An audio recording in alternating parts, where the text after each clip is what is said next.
पलांगे CG शिक्षा में आपका स्वागत करता हूं। हम देख रहे हैं कक्षा 11वीं रसायन विज्ञान का 10वां इकाई, जिसका नाम है क्षार धातु और क्षारीय मृदा धातु। इससे पहले वाला क्लास में हम लोग जो है क्षारीय मृदा धातु क्या है, क्षारीय मृदा धातु के कौन कौन से भौतिक गुण हैं, कौन कौन से रासायनिक गुण हैं, वो देख चुके थे।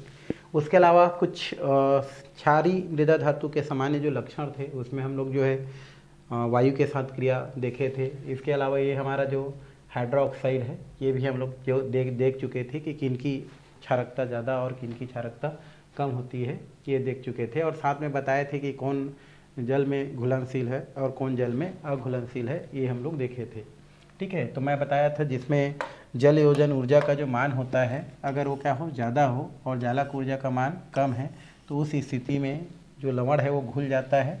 और जल योजन ऊर्जा अगर कम है, जालक ऊर्जा ज़्यादा है किसी का, तो उस स्थिति में फिर जो है आपका वह पदार्थ पानी में नहीं घुलता है। और क्षारीय मृदा धातु के हाइड्रोक्साइडों की स्थिति की अगर हम बात करें तो ऊपर से नीचे आने पर अगर बात करें तो जालक ऊर्जा और जल योजन दोनों के मानों में क्या होते जाता है, आपका कमी होते जाता है। क्षार धातु मतलब यहाँ पर जैसे हाइड्रोक्साइड की बात करें, बेरियम हाइड्रोक्साइड, मैग्नीशियम हाइड्रोक्साइड, है ना, या बात करें हम लोग कैल्शियम हाइड्रोक्साइड, या इधर आके हम लोग जो है स्टैंसियम हाइड्रोक्साइड या बेरियम हाइड्रोक्साइड की बात करें, तो ऊपर से नीचे आने पर इन लोग का जो क्या होता है, जो जालक ऊर्जा है, ये जालक ऊर्जा की बात करें और साथ में जो विलायकन ऊर्जा का है, वो दोनों में क्या होती जाती है, आपकी ऊर्जा में कमी अपेक्षाकृत कम होती जाती है।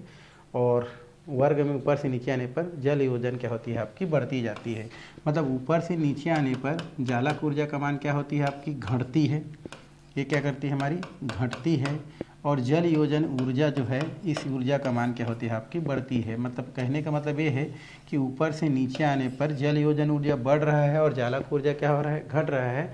इसका मतलब ये है कि ऊपर के जो तत्व होते हैं या ऊपर के जो हाइड्रोक्साइड होते हैं वो जल में अविलय होते हैं, और नीचे के जो हाइड्रोक्साइड होते हैं वो जल में क्या होते हैं, विलय होते हैं, जिसके बारे में हम लोग जो है चर्चा पहले कर चुके हैं, या इससे पहले वाले क्लास में हम लोग उसका चर्चा किए थे, जिसमें आपको बताया गया था कि बेरियम हाइड्रोक्साइड कम घुलनशील है या नहीं घुलता है, जबकि बेरियम हाइड्रोक्साइड घुलता है। ये हो गया था। आगे देखना है हैलाइड क्या है भाई। तो आप जानते हैं हैलाइड मतलब होता है यदि हमारा क्षारीय मृदा धातु वर्ग 17 के तत्वों के साथ क्या करता है, क्रिया करता है, तो वही आपका क्या कहलाता है, धातु हैलाइड कहलाता है। जैसे बेरिलियम अगर क्लोरीन के साथ क्रिया कर ले तो बेरियम क्लोराइड, ये हैलाइड है हमारा, क्योंकि हैलाइड को दर्शाते हैं X2 से, है ना। और यहाँ पर ये फ्लोरीन होता है, क्लोरीन होता है, ब्रोमीन होता है, और क्या होता है हमारा, आयोडीन होता है। ये 17वें समूह के जितने भी तत्व होते हैं ये आपके द्विपरमाणुक होते हैं, और ये सब के सब हैलोजन कहलाते हैं। और ये जो हैलोजन है ये किसके साथ क्रिया करके जो है आपका जो वर्ग 2 के तत्व हैं, जैसे बेरिलियम, मैग्नीशियम, कैल्शियम, स्ट्रांसियम, है ना, और उसके बाद आपका बोल सकते हैं हम लोग जो है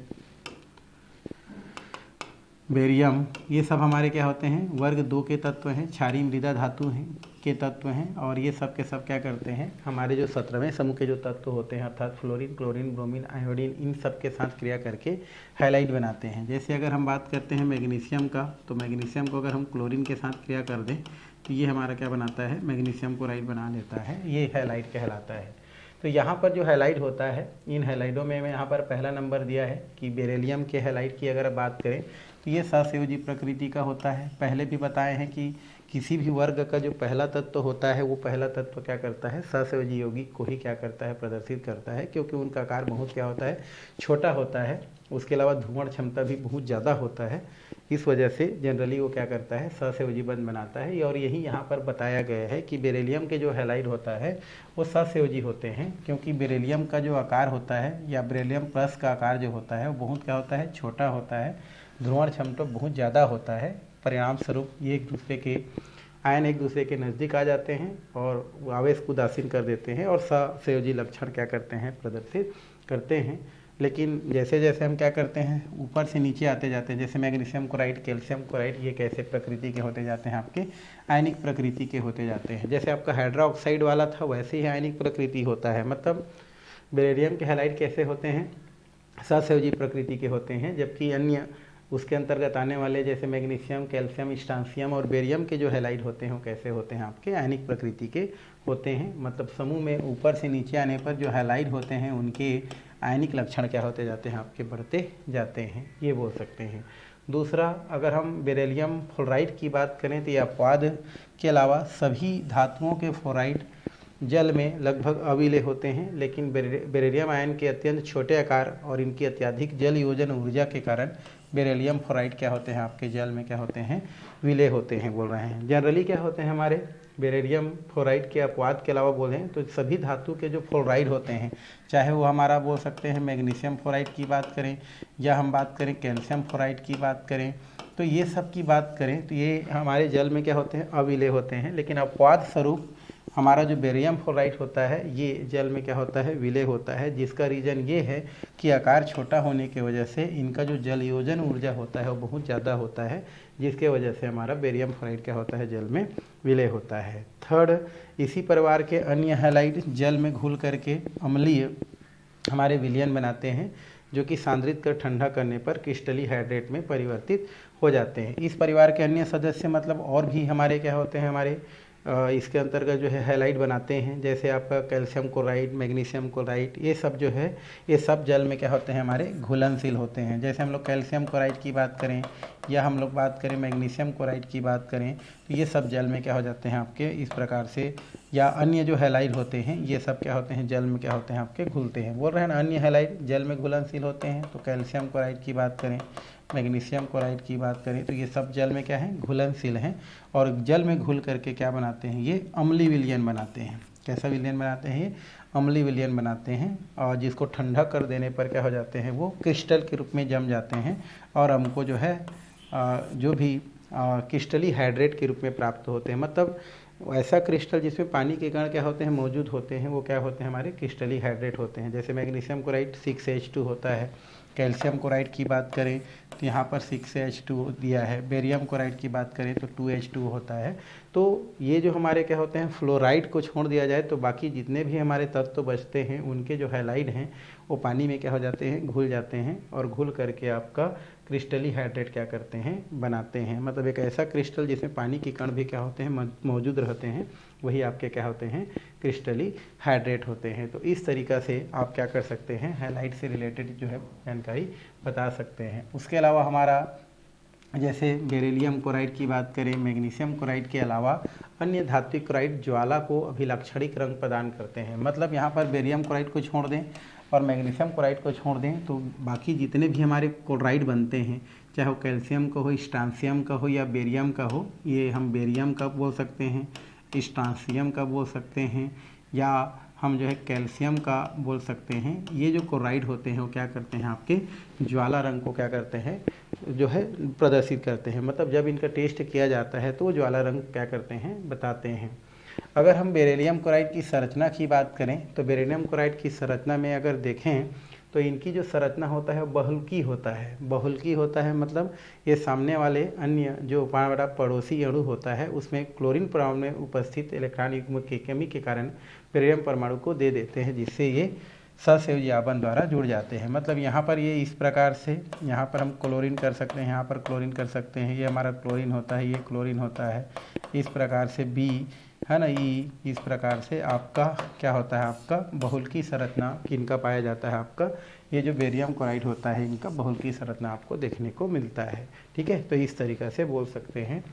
और इनका बहुल्की संरचना होने के पीछे कारण ये होता है कि यहाँ पर क्या होता है, बेरिलियम जो होता है वो उसमें आपका जो है इलेक्ट्रॉन की कमी होता है। जो इलेक्ट्रॉन की कमी क्लोरीन में उपस्थित जो इलेक्ट्रॉन होता है उससे क्या करता है, वो ले लेता है, इसलिए बहुल्की संरचना क्या करता है, प्रदर्शित करता है, ये बोल सकते हैं।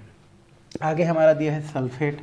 सल्फेट जैसे ये सल्फेट काफ़ी स्थायी होते हैं, है ना, बोल रहे हैं, गर्म होते हैं और गर्म करने पर जो है विघटित नहीं होते हैं। हालांकि ज़्यादा ताप पर गर्म करेंगे तो ये फिर आपका सल्फ़र के जो ऑक्साइड हैं या ऑक्सीजन हैं उसमें क्या हो जाते हैं, आपके विघटित हो जाते हैं, घुट जाते हैं।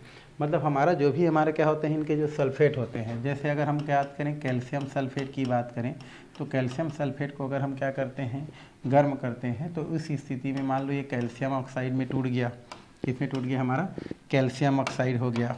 ठीक है, तो ये हमारा कैल्शियम ऑक्साइड में अगर टूटता है तो उस स्थिति में फिर आपका या तो सल्फर डाइऑक्साइड बोल सकते हैं, O2 हो सकता है, और ये कैल्शियम अलग हो जाएगा। तो ये हमारे क्या हो जाते हैं, इनके जो सल्फेट होते हैं वो क्या हो जाते हैं, आपके टूट जाते हैं या गर्म करने पर SO2 O2 में विघटित हो जाते हैं। इसमें से इंपॉर्टेंट ये है जल में विलेयता। जल में क्या है हमारा, विलेयता, ये इम्पोर्टेंट है। यहाँ से आपको क्वेश्चन कर सकता है, बोल रहा है कि वर्ग में नीचे जाने पर सल्फेटों की जल में विलेयता क्या होती जाती है आपकी, अर्थात बेरियम सल्फेट जल में अत्यधिक क्या होती है, आपका विलय होती है, और बेरियम सल्फेट जल में क्या होती है, अल्प विलय होती है, और धातु हाइड्रोक्साइड की स्थिति यह प्रवृत्ति विपरीत होती है। तो यहाँ से आपको क्वेश्चन जो है पूछ सकता है कि यहाँ पर ये बोल रहा है अगर हम सल्फेट की बात करें, है ना, क्षारीय मृदा धातु की जो है सल्फेट की बात करें, तो यहाँ पर क्षारीय मृदा धातु का जो सल्फेट होता है उस सल्फेट की स्थिति अगर जल में विलेयता के आधार पर बोली जाए तो समूह में ऊपर से नीचे आने पर इनकी विलेयता क्या होती जाती है, आपकी घटती जाती है। विलेयता क्या होती जाती है, आपकी घटती जाती है। तो उस स्थिति में हम लोग बोल सकते हैं कि जो बेरियम सल्फेट होती है इसकी विलेयता सबसे क्या होती है, ज़्यादा होती है। विलेयता क्या होती है हमारी, अधिक होती है, विलेयता अधिक होगा, और इनकी विलेयता क्या होती है, आपकी कम होती है। इनकी विलेयता क्या होती है, आपकी कम होती है। तो इस तरीक़ा से आप क्या कर सकते हैं, बता सकते हैं कि जो भी हमारी क्षारीय मृदा धातु होते हैं उस क्षारीय मृदा धातु में जो ऊपर वाले जो तत्व होते हैं उनके जो सल्फेट होते हैं वो जल में अत्यधिक क्या होते हैं, विलय होते हैं, जबकि नीचे वाले जो तत्व होते हैं वो आपके क्या होते हैं, कम विलय होते हैं। और ये इससे पहले जो हाइड्रोक्साइड पढ़े उसके जस्ट विपरीत होता है। जैसे आपने पढ़ा है कि बेरिलियम हाइड्रोक्साइड जो होता है हमारा कम विलय होता है, कम विलय होता है, ठीक है, कम विलय होता है। और हमारा बेरियम का जो हाइड्रोक्साइड होता है वो क्या होता है, हमारा अधिक विलय होता है। तो ये दोनों को आपको क्या करना है, देखना है ना, दोनों अलग अलग है। हाइड्रोक्साइड में अपोजिट डायरेक्शन है। हाइड्रोक्साइड में बोल रहे हैं तो बेरियम हाइड्रोक्साइड ज़्यादा विलय है, और सल्फेट में बेरियम हाइड्रोक्साइड कम विलय है हाइड्रोक्साइड में, ठीक है, और सल्फेट में क्या है, अधिक विलय है। जस्ट उल्टा बेरियम के हाइड्रोक्साइड अधिक विलय हैं जबकि बेरियम का सल्फेट कम विलय है पानी में। तो इसको आपको देखना है। तो इसका रीजन क्या है, मान लो क्वेश्चन आ गया कि बेरियम सल्फेट है ना जल में अधिक घुलनशील है और बेरियम सल्फेट जल में कम घुलनशील है। इसका वजह ये है कि इसमें जालक ऊर्जा का मान ज़्यादा होता है। चालक ऊर्जा का मान क्या होता है, ज़्यादा होता है, और विलायकन ऊर्जा या जल योजन ऊर्जा का मान क्या होता है, आपका कम होता है। और इसमें जस्ट उल्टा, इसमें जालक ऊर्जा कम होता है, जालक ऊर्जा कम होता है और विलायकन ऊर्जा ज़्यादा होता है। विलायकन ऊर्जा आपका क्या होता है, ज़्यादा होता है। तो ये रीजन एक ही है हमारा कि बेरियम सल्फेट का जालक ऊर्जा आपका क्या होता है, कम होता है, और विलायकन ऊर्जा ज़्यादा होता है, इसलिए घुलनशील है। इसलिए जल में क्या है हमारा, घुलनशील है, यही लिखना है आपको। इसलिए जल में क्या है हमारा, घुलनशील है, और ये जल में क्या है हमारा, अघुलनशील है। जल में अघुलनशील है।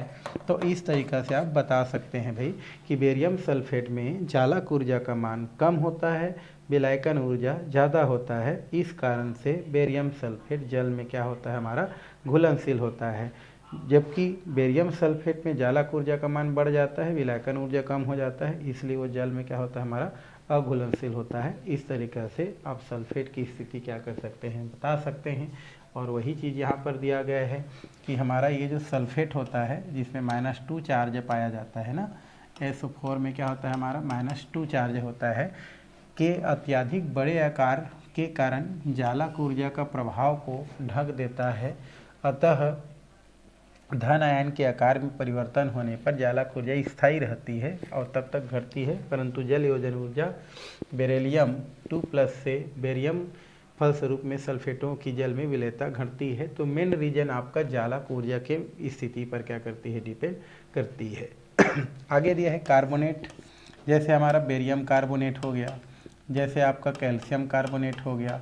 तो इसकी अगर हम बात कर रहे हैं तो जो भी हमारे क्या होते हैं, क्षारीय मृदा धातु के जो क्या होते हैं हमारे जो कार्बोनेट होते हैं वो ताप में क्या होते हैं, अस्थायी होते हैं, और गर्म करने पर अपने ऑक्साइड में क्या हो जाते हैं, आपके टूट जाते हैं। जैसे कैल्शियम कार्बोनेट है, जब इसको आप क्या करेंगे, गर्म करेंगे तो ये कैल्शियम ऑक्साइड और कार्बन डाइऑक्साइड में क्या हो जाता है, आपका टूट जाता है। तो यही यहाँ हमारा दिया गया है कि धातु कार्बोनेट के मतलब क्षारीय मृदा धातु के जो कार्बोनेट हैं उनको गर्म करने पर क्या बनता है, हमारा ऑक्साइड बनता है।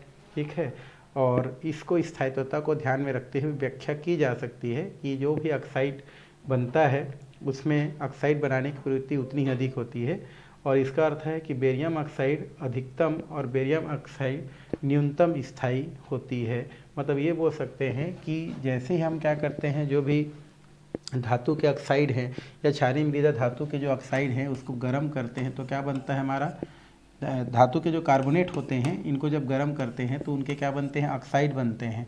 तो ये जो ऑक्साइड की अगर हम स्थायित्वता की बात करें तो जो बेरिलियम जो ऑक्साइड होता है वो अधिक क्या होता है, हमारा स्थायी होता है, और जैसे जैसे हम क्या करते जाते हैं, नीचे बढ़ते जाते हैं तो बेरियम ऑक्साइड बढ़ता है, ये हमारा क्या होता है, आपका कम स्थायी होता है। तो इस तरह से स्थायित्वता को हम क्या कर सकते हैं, बता सकते हैं, और इसका वजह यह है कि समूह में ऊपर से नीचे आने पर धन आयन का आकार क्या होता है आपका, इस प्रकार से आपका एक बोल सकते हैं घटने के कारण क्या होता जाता है, घटते जाता है। तो इसको आपको क्या करना है, देखना है।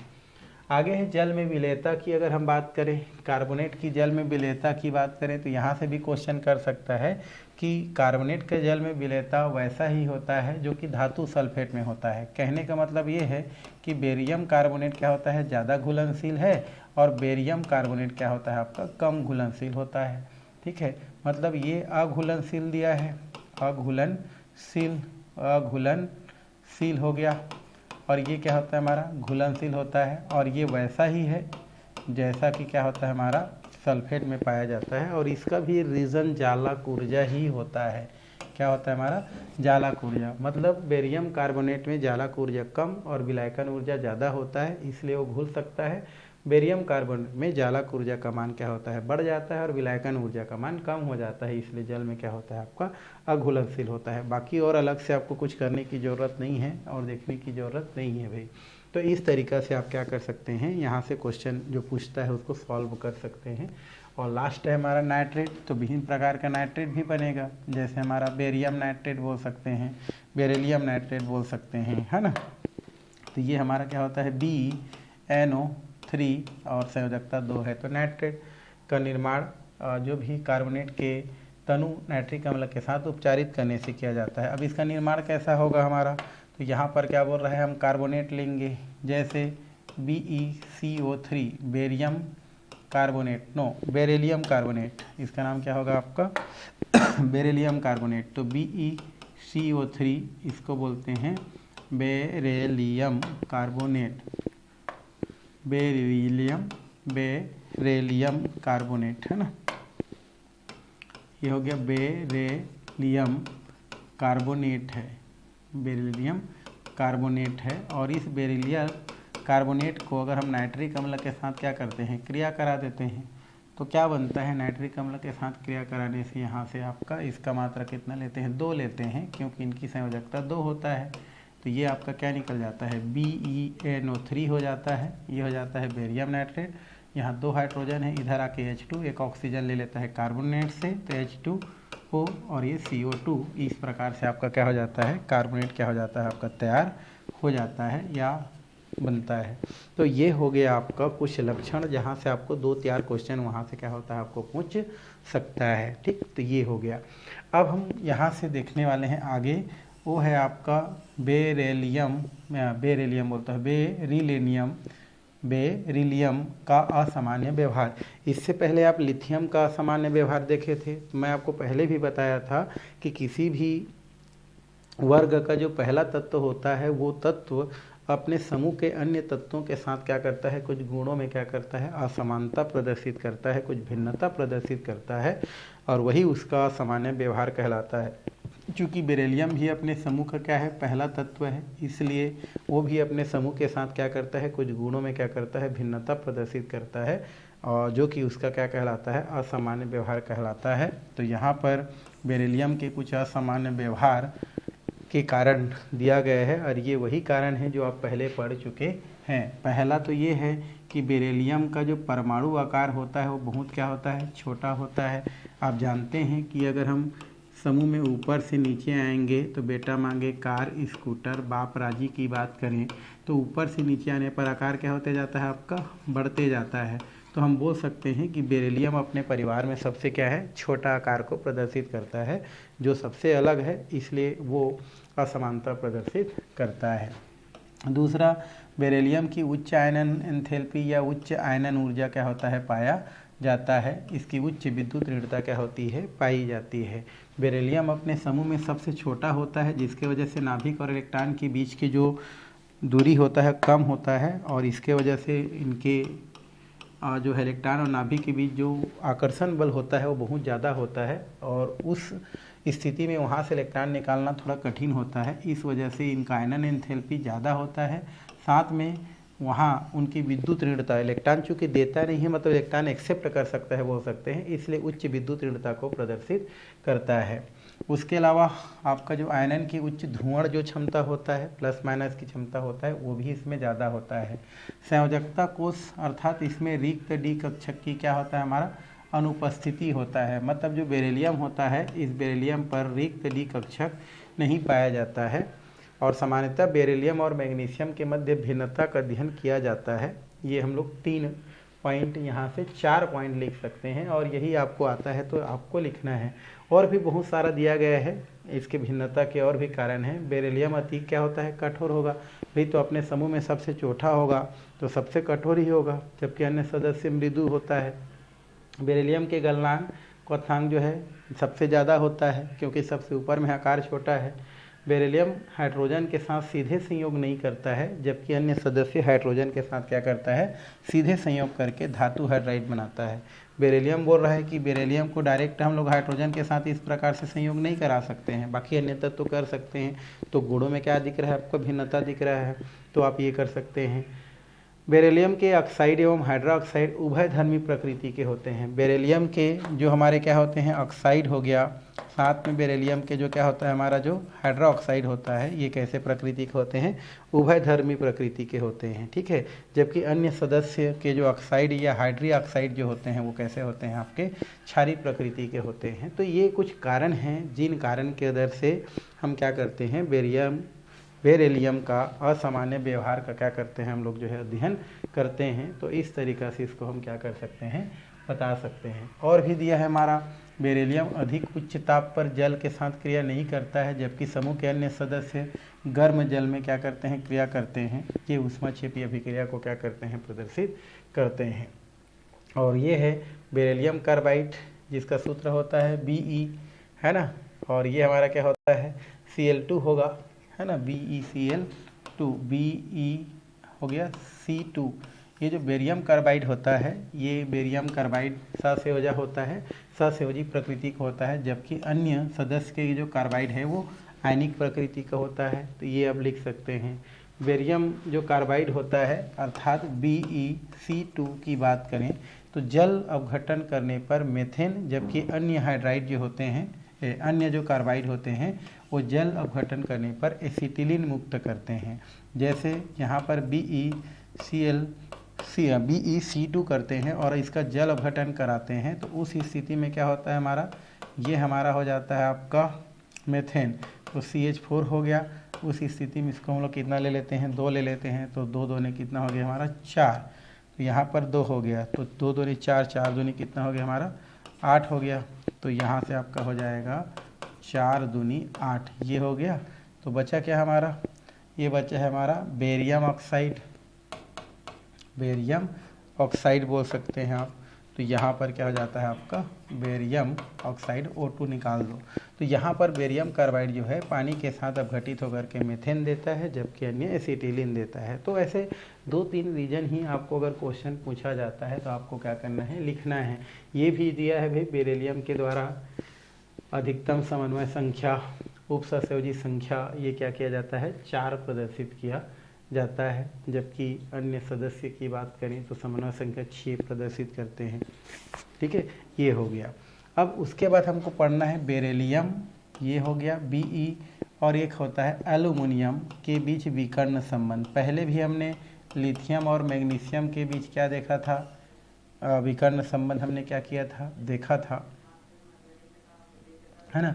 तो आगे आगे हम लोग क्या देखे थे, इसके पहले जो लिथियम था और मैग्नीशियम में देखा था, तो आगे हमको क्या करना है, बेरिलियम और एल्युमिनियम में विकर्ण संबंध देखना है। और विकर्ण संबंध क्या होता है आप जानते हैं कि समूह दो के जो तत्व होते हैं वो अगले समूह बोलता हूँ आवर्त दो के जो तत्व होते हैं वो अगले समूह के तृतीय आवर्त के तत्वों के साथ क्या करते हैं, कुछ गुणों में क्या करते हैं, समानता प्रदर्शित करते हैं। वही आपके क्या कहलाते हैं, विकर्ण संबंध कहलाते हैं। तो बेरियम और एल्युमिनियम दोनों तत्व विकर्ण संबंध के सर्वोत्तम उदाहरण हैं। बेरिलियम और एल्युमिनियम परस्पर कुछ गुणों में समानता प्रदर्शित करते हैं, इसलिए दोनों के बीच क्या पाए जाते हैं, विकर्ण संबंध पाए जाते हैं। इसमें आपको बताया था कि द्वितीय आवर्त के तत्व, ये हमारा क्या है, द्वितीय आवर्त के जो तत्व हैं, जैसे हमारा लिथियम, बेरिलियम, बोरान, है ना, कार्बन, नाइट्रोजन, ऑक्सीजन और क्या है, फ्लोरीन, है ना, ये तीन हो गया इसका परमाणु क्रमांक। तो लिथियम हो गया, बेरिलियम, बोरान, कार्बन, नाइट्रोजन और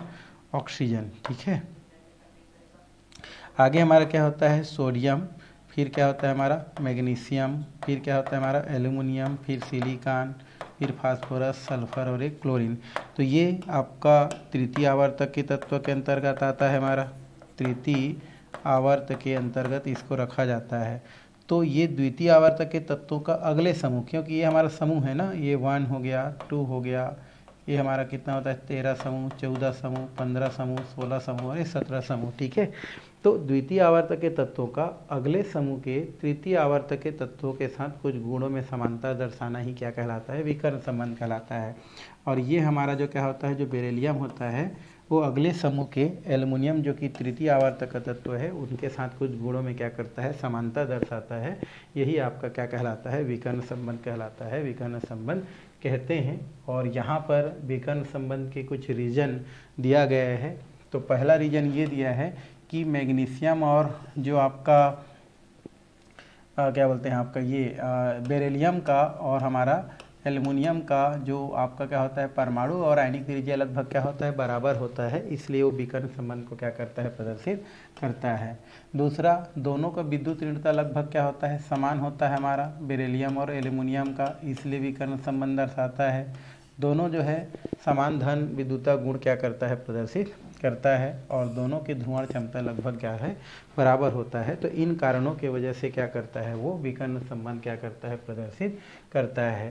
उसके अलावा और भी बहुत सारे कारण हैं जिनके वजह से एल्युमिनियम और जो आपका बेरियम है वो क्या करता है, आपका विकर्ण संबंध क्या करता है, दर्शाता है।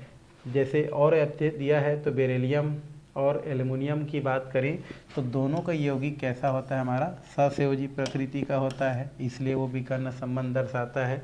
और दोनों कार्बनिक विलायक में क्या होता है, आपका विलय होता है। उसके बाद वो है बेरिलियम और एल्युमिनियम दोनों के ऑक्साइड उभयधर्मी या उच्च गलनांक वाले ठोस होते हैं।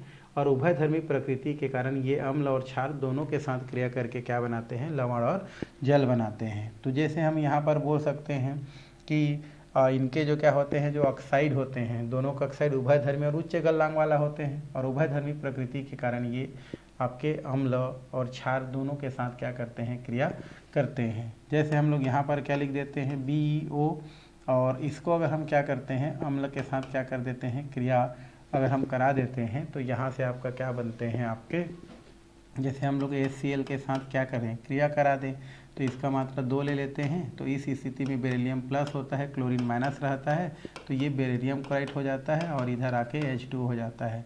इसको बोलते हैं बेरियम क्लोराइड। बेरिलियम क्या बोलते हैं, इसको क्लोराइड बन जाता है, जो कि एक साल्ट होता है। क्या होता है हमारा, एक साल्ट होता है, ये बन जाता है। ठीक, और जल के अणु क्या करता है, मुक्त करता है। उसी प्रकार आप क्या कर सकते हैं, दूसरा वाला को भी रिएक्शन करा सकते हैं। एल्युमिनियम के जो अगर ऑक्साइड है Al2O3 और इसको अगर हम HCl के साथ क्रिया कराते हैं तो ये आपका कितना हो जाएगा, आपका एल्युमिनियम की बात करें तो ये आपका बनाएगा एल्युमिनियम क्लोराइड इसी स्थिति में। और यहाँ पर 2 कर देंगे तो 3 दूनी 6 हो जाता है और 3H2O क्या करता है, आपका प्राप्त हो जाता है। तो दोनों जो होते हैं, दोनों के हमारे जो क्या होते हैं, जो ऑक्साइड हैं, इनका और इनका ऑक्साइड वो अम्ल के साथ क्रिया करके क्या करता है, आपका लवण का क्या करता है, आपका निर्माण करता है, लवण बनाता है। क्षार के साथ भी क्या कर सकता है, ये क्रिया करके आपका क्या बनाता है, लवण और जल बनाता है। ठीक है, तो ये आप कर सकते हैं। जैसे Kl2O3 हो गया और ये दिया है हमारा NaOH। अगर हम इसकी बात करें तो ये हमारा क्या होता है, सोडियम मेटा एल्यूमिनेट बनाता है। तो यहाँ पर कर सकते हैं NaAl, है ना, और यहाँ पर क्या होता है हमारा O2 सोडियम मेटा एल्यूमिनेट। तो उस स्थिति में अगर हम देखें तो यहाँ पर अगर हम 2 कर रहे हैं तो उस स्थिति में कितना हो जाता है हमारा, ये हो गया 2। तो इधर आके हम क्या करते हैं Na2 कर देते हैं और AlO2 सोडियम मेटा एल्यूमिनेट बोलते हैं और इधर से H2O क्या हो जाता है आपका प्राप्त हो जाता है। तो हमारा जो एल्युमिनियम के ऑक्साइड या बेरिलियम के ऑक्साइड दोनों क्षार के साथ और अम्ल के साथ क्रिया करके लवण और क्या करते हैं H2O मुक्त करते हैं। इस वजह से दोनों एक दूसरे के साथ विकर्ण संबंध क्या करते हैं प्रदर्शित करते हैं। तीसरा, बेरिलियम और एल्युमिनियम दोनों के हैलाइड जल में क्या करते हैं विलेयता जो है प्रदर्शित करते हैं, दोनों के विलेयता समान होते हैं। उसके बाद बेरिलियम और एल्युमिनियम दोनों नाइट्रिक अम्ल के साथ क्रिया करके, है ना, इनके पृष्ठ पर ऑक्साइड के रक्षात्मक परत निर्मित करते हैं। इस कारण ये अम्लों के साथ सरलता से विस्थापित या क्रिया नहीं हो पाती है। तो बहुत सारे कारण हैं, बहुत सारे कारण को आपको पेपर में लिखने की ज़रूरत नहीं है। जो मेन शुरू में बताए हैं उन कारणों को आप लिख करके विकर्ण संबंध को क्या कर सकते हैं बता सकते हैं। परिभाषा पहले दे चुके हैं, इसलिए जो है अलग से करने की कोई ज़रूरत नहीं है। तो एक बार परिभाषा देना पड़ेगा आपको। विकर्ण संबंध पूछता है किसी का भी तो फिर जो भी है जिनके बीच पूछता है उसको वहाँ पर बताना पड़ेगा और फिर उसका कुछ कारण लिखना पड़ेगा। ठीक, तो ये हो गया। इतना में आपका लगभग उधर का जितना चर्चा परिचर्चा था वो ख़त्म हो गया। अब हम जो है क्षार धातु के जैसे बहुत सारे महत्वपूर्ण यौगिक पढ़े थे, वैसे ही क्षारीय मृदा धातु के यहाँ पर कुछ महत्वपूर्ण क्या है हमारे यौगिक यहाँ पर दिया जा रहा है। और उनमें जनरली आपका जो है कुछ कैल्शियम से लिया गया है। कैल्शियम वाला को ज़्यादा यहाँ पर क्या किया है हाईलाइट किया गया है। जैसे कैल्शियम के ऑक्साइड जिसको हम लोग बोलते हैं चूना, क्या बोलते हैं चूना। फिर कैल्शियम के कार्बोनेट, ये वो होता है हमारा चूना पत्थर। ठीक है, आगे हम लोग देखेंगे प्लास्टर ऑफ पेरिस जिसको हम लोग कैल्शियम सल्फेट, है ना, जो है और हाफ H2O बोलते हैं, ये हम लोग देखने वाले हैं। तो बहुत सारा चीज़ देखने वाले हैं हम लोग। क्या देखने वाले हैं, कैल्शियम ऑक्साइड चूना होता है, कैल्शियम हाइड्रोक्साइड क्या होता है हमारा चूने का पत्थर होता है, कैल्शियम सल्फेट और half H2O plaster of Paris पढ़ेंगे और सल्फेट और 2H2O जिप्सम पढ़ेंगे। साथ में हम लोग क्या पढ़ेंगे, सीमेंट के बारे में भी क्या करेंगे पढ़ाई करेंगे। तो आगे इतने सारे क्या दिए हैं हमारे यौगिक दिए गए हैं, तो उन यौगिकों को हमको क्या करना है पढ़ाई करना है। तो इनमें सबसे पहले जो महत्वपूर्ण यौगिक दिया है वो दिया है आपका कैल्शियम ऑक्साइड, या इसी को हम लोग क्या बोलते हैं अनबुझा चूना कहते हैं। क्या बोलते हैं अनबुझा चूना। कैल्शियम का सूत्र होता है Ca और ऑक्सीजन जुड़ जाता है तो O, तो कैल्शियम ऑक्साइड का फार्मूला क्या होता है हमारा CaO होता है। और इसमें अगर हम इसका अणु भार देखें तो ये कितना होता है आपका 56 इसका अणु भार होता है। तो इतना आपको तो जानना चाहिए। मान लो क्वेश्चन आ जाता है कि अनबुझा चूना का सूत्र क्या होता है, तो आपको तुरंत पता होना चाहिए कि कैल्शियम ऑक्साइड अर्थात CaO को हम क्या बोलते हैं अनबुझा चूना कहते हैं। अनबुझा चूना मतलब समझ रहे हो, अभी वो जो है पानी में डालने के बाद बुझने वाला है। जैसे आपके घर में जो क्या होता है आपका जो पेंट करने वाला चूना आता है वो क्या होता है हमारा कैल्शियम ऑक्साइड होता है, जिसे अनबुझा चूना कहते हैं। और सूत्र क्या होता है आपका कैल्शियम ऑक्साइड होता है। अणु भार कितना होता है 56 होता है। ठीक, अब निर्माण कैसे करते हैं, मैन्युफैक्चर, है ना, मैन्युफैक्चर किसको कैसी किस प्रकार से किया जाता है। तो इसके लिए हम चूना पत्थर लेते हैं। क्या लेते हैं, चूना पत्थर लेते हैं और एक घूर्णन भट्ठी होता है। उस भट्ठी पर लगभग 1017 से लेकर के 1270 केल्विन ताप पर गर्म करते हैं, तब जाकर के आपका कैल्शियम ऑक्साइड बनता है। तो चूना पत्थर क्या होता है, चूना पत्थर का फार्मूला होता है CaCO3, कैल्शियम कार्बोनेट बोलते हैं। ठीक है, कैल्शियम कार्बोनेट कहते हैं इसको। क्या बोलते हैं इसको, कैल्शियम कार्बोनेट कहते हैं। और जब इसको हम लोग क्या करते हैं गर्म करते हैं, जब इसको हम क्या करते हैं गर्म करते हैं, तो ये हमारा कैल्शियम ऑक्साइड और कार्बन डाइऑक्साइड में क्या हो जाता है टूट जाता है। जैसे ही गर्म करते हैं कार्बन डाइऑक्साइड यहाँ से निकल जाता है और एक ऑक्सीजन इसके साथ जुड़ जाता है और इस तरीक़ा से हमको क्या प्राप्त हो जाता है कैल्शियम ऑक्साइड, जिसे हम लोग जो है अनबुझा चूना कहते हैं, क्या हो जाता है प्राप्त हो जाता है। तो इसी को हम लोग क्या बोलते हैं भाई, अनबुझा चूना, अनबुझा चूना कहा जाता है, ये प्राप्त हो जाता है। तो बनाना बहुत ही क्या है, आसान है। और कितने ताप पर गर्म करते हैं, 1017 से 1270 केल्विन ताप पर जब हम चूने का पत्थर या इसी को बोलते हैं कैल्शियम कार्बोनेट को गर्म करते हैं तो कैल्शियम ऑक्साइड अर्थात अनबुझा चूना क्या होता है, प्राप्त हो जाता है, यह होता है। तो इस तरीक़ा से हम क्या कर सकते हैं, इसके निर्माण को क्या कर सकते हैं, बता सकते हैं, बताया जा सकता है। और उसमें कुछ नहीं है, इसके कुछ क्या है, हमारे भौतिक गुण है भाई। भौतिक गुण जैसे यह सफ़ेद रंग का होता है, रंध्रमय होता है, रंध्र मतलब छिद्र युक्त होता है ना, इसका जो टुकड़ा होता है उसमें क्या होता है, असंख्य छोटे छोटे क्या पाए जाते हैं, छिद्र पाए जाते हैं। और अक्रिस्टली ठोस होते हैं। कैसे होते हैं, अक्रिस्टली ठोस होते हैं। इनके गलनांक ज़्यादा होते हैं भाई, बहुत ज़्यादा होते हैं, 2870 केल्विन पर ये पिघलते हैं। और ये अधिक स्थायी होते हैं, क्योंकि अधिक ताप पर पिघल रहे हैं मतलब ज़्यादा स्थायी हैं। और ऑक्सी हाइड्रोजन ज्वाला में भी गर्म करने पर नहीं पिघलते हैं और तेज प्रकाश उत्पन्न करते हैं। क्या उत्पन्न करते हैं, तेज प्रकाश उत्पन्न करते हैं, जिसे लाइम लाइट कहते हैं। तो ये क्वेश्चन यहाँ से बनता है, लाइम लाइट क्या होता है। तो जब कैल्शियम कार्बोनेट जो होता है, जब उसको क्या किया जाता है, उच्च ताप पर गर्म किया जाता है, यहाँ तक कि ऑक्सी हाइड्रोजन ज्वाला में भी जब उसको गर्म किया जाता है तो वो पिघलने के बजाय क्या करता है, प्रकाश उत्पन्न करता है। और वो प्रकाश ही क्या कहलाता है, आपका लाइम लाइट के नाम से जाना जाता है। तो इस तरीक़े से जो कैल्शियम ऑक्साइड होता है उसका फिजिकल प्रॉपर्टीज क्या किया जा सकता है, आपका बताया जा सकता है। अब देखते हैं केमिकल प्रॉपर्टीज़, या इसी को हम लोग क्या बोलते हैं, रासायनिक गुण बोलते हैं। और रासायनिक गुण में पहला दिया है नम वायु, नम मतलब नमी युक्त वायु के साथ क्रिया करके ये जो है, या कार्बन डाइऑक्साइड के साथ क्रिया करके या उसको अवशोषित करके ये कैल्शियम हाइड्रोक्साइड और कैल्शियम कार्बोनेट का क्या करता है, निर्माण करता है। जैसे हम लोग बोल सकते हैं ये हमारा होता है कैल्शियम ऑक्साइड। जब इसको नमी की बात करें तो ये नमी होता है, इस नमी को क्या करता है, अवशोषित करता है। तो एक ऑक्सीजन और दो ऑक्सीजन हो जाता है। तो इस तरीक़ा से ये कैल्शियम हाइड्रोक्साइड में क्या हो जाता है, परिवर्तित हो जाता है। तो ये हमारा क्या होता है, कैल्शियम। और OH को बोलते हैं हाइड्रोक्साइड, हाइड्रा ऑक्साइड बोलते हैं, क्योंकि कैल्शियम की संयोजकता 2 होता है और हाइड्रोक्साइड की संयोजकता 1 होता है। और इसका नाम क्या होता है भाई हमारा, इसका नाम होता है कैल्शियम ऑक्साइड, कैल्शियम ऑक्साइड। तो कैल्शियम जो ऑक्साइड है वो नमी के संपर्क में आता है, तो नमी के साथ क्रिया कर लेता है और क्रिया करने के पश्चात ये कैल्शियम हाइड्रोक्साइड में जो है परिवर्तित हो जाता है, जिसे हम क्या बोलते हैं, चूने का पानी भी बोलते हैं। चूने का क्या बोलते हैं, इसको पानी कहा जाता है, या इसी को हम लोग लाइम वाटर बोलते हैं। क्या बोलते हैं, इसको लाइम वाटर कहा जाता है। ये तो एक हो गया, ये फर्स्ट। अगर हम दूसरा देखें तो ये हमारा कैल्शियम ऑक्साइड जो होता है वो कार्बन डाइऑक्साइड को भी क्या करता है, अवशोषित करता है। इसको अवशोषित करेगा तो ये ऑक्सीजन इसके पास चला गया, तो ये हमारा फिर जो है कैल्शियम कार्बोनेट में क्या हो जाता है, परिवर्तित हो जाता है। तो ये हमारा क्या हो गया, कैल्शियम कार्बोनेट। तो इस तरीक़ा से आप क्या कर सकते हैं, इसको बता सकते हैं, ये हमारा होता है कैल्शियम कार्बोनेट परिवर्तित हो जाता है। तो ये पहले इसके रासायनिक गुण को क्या करता है, प्रदर्शित करता है।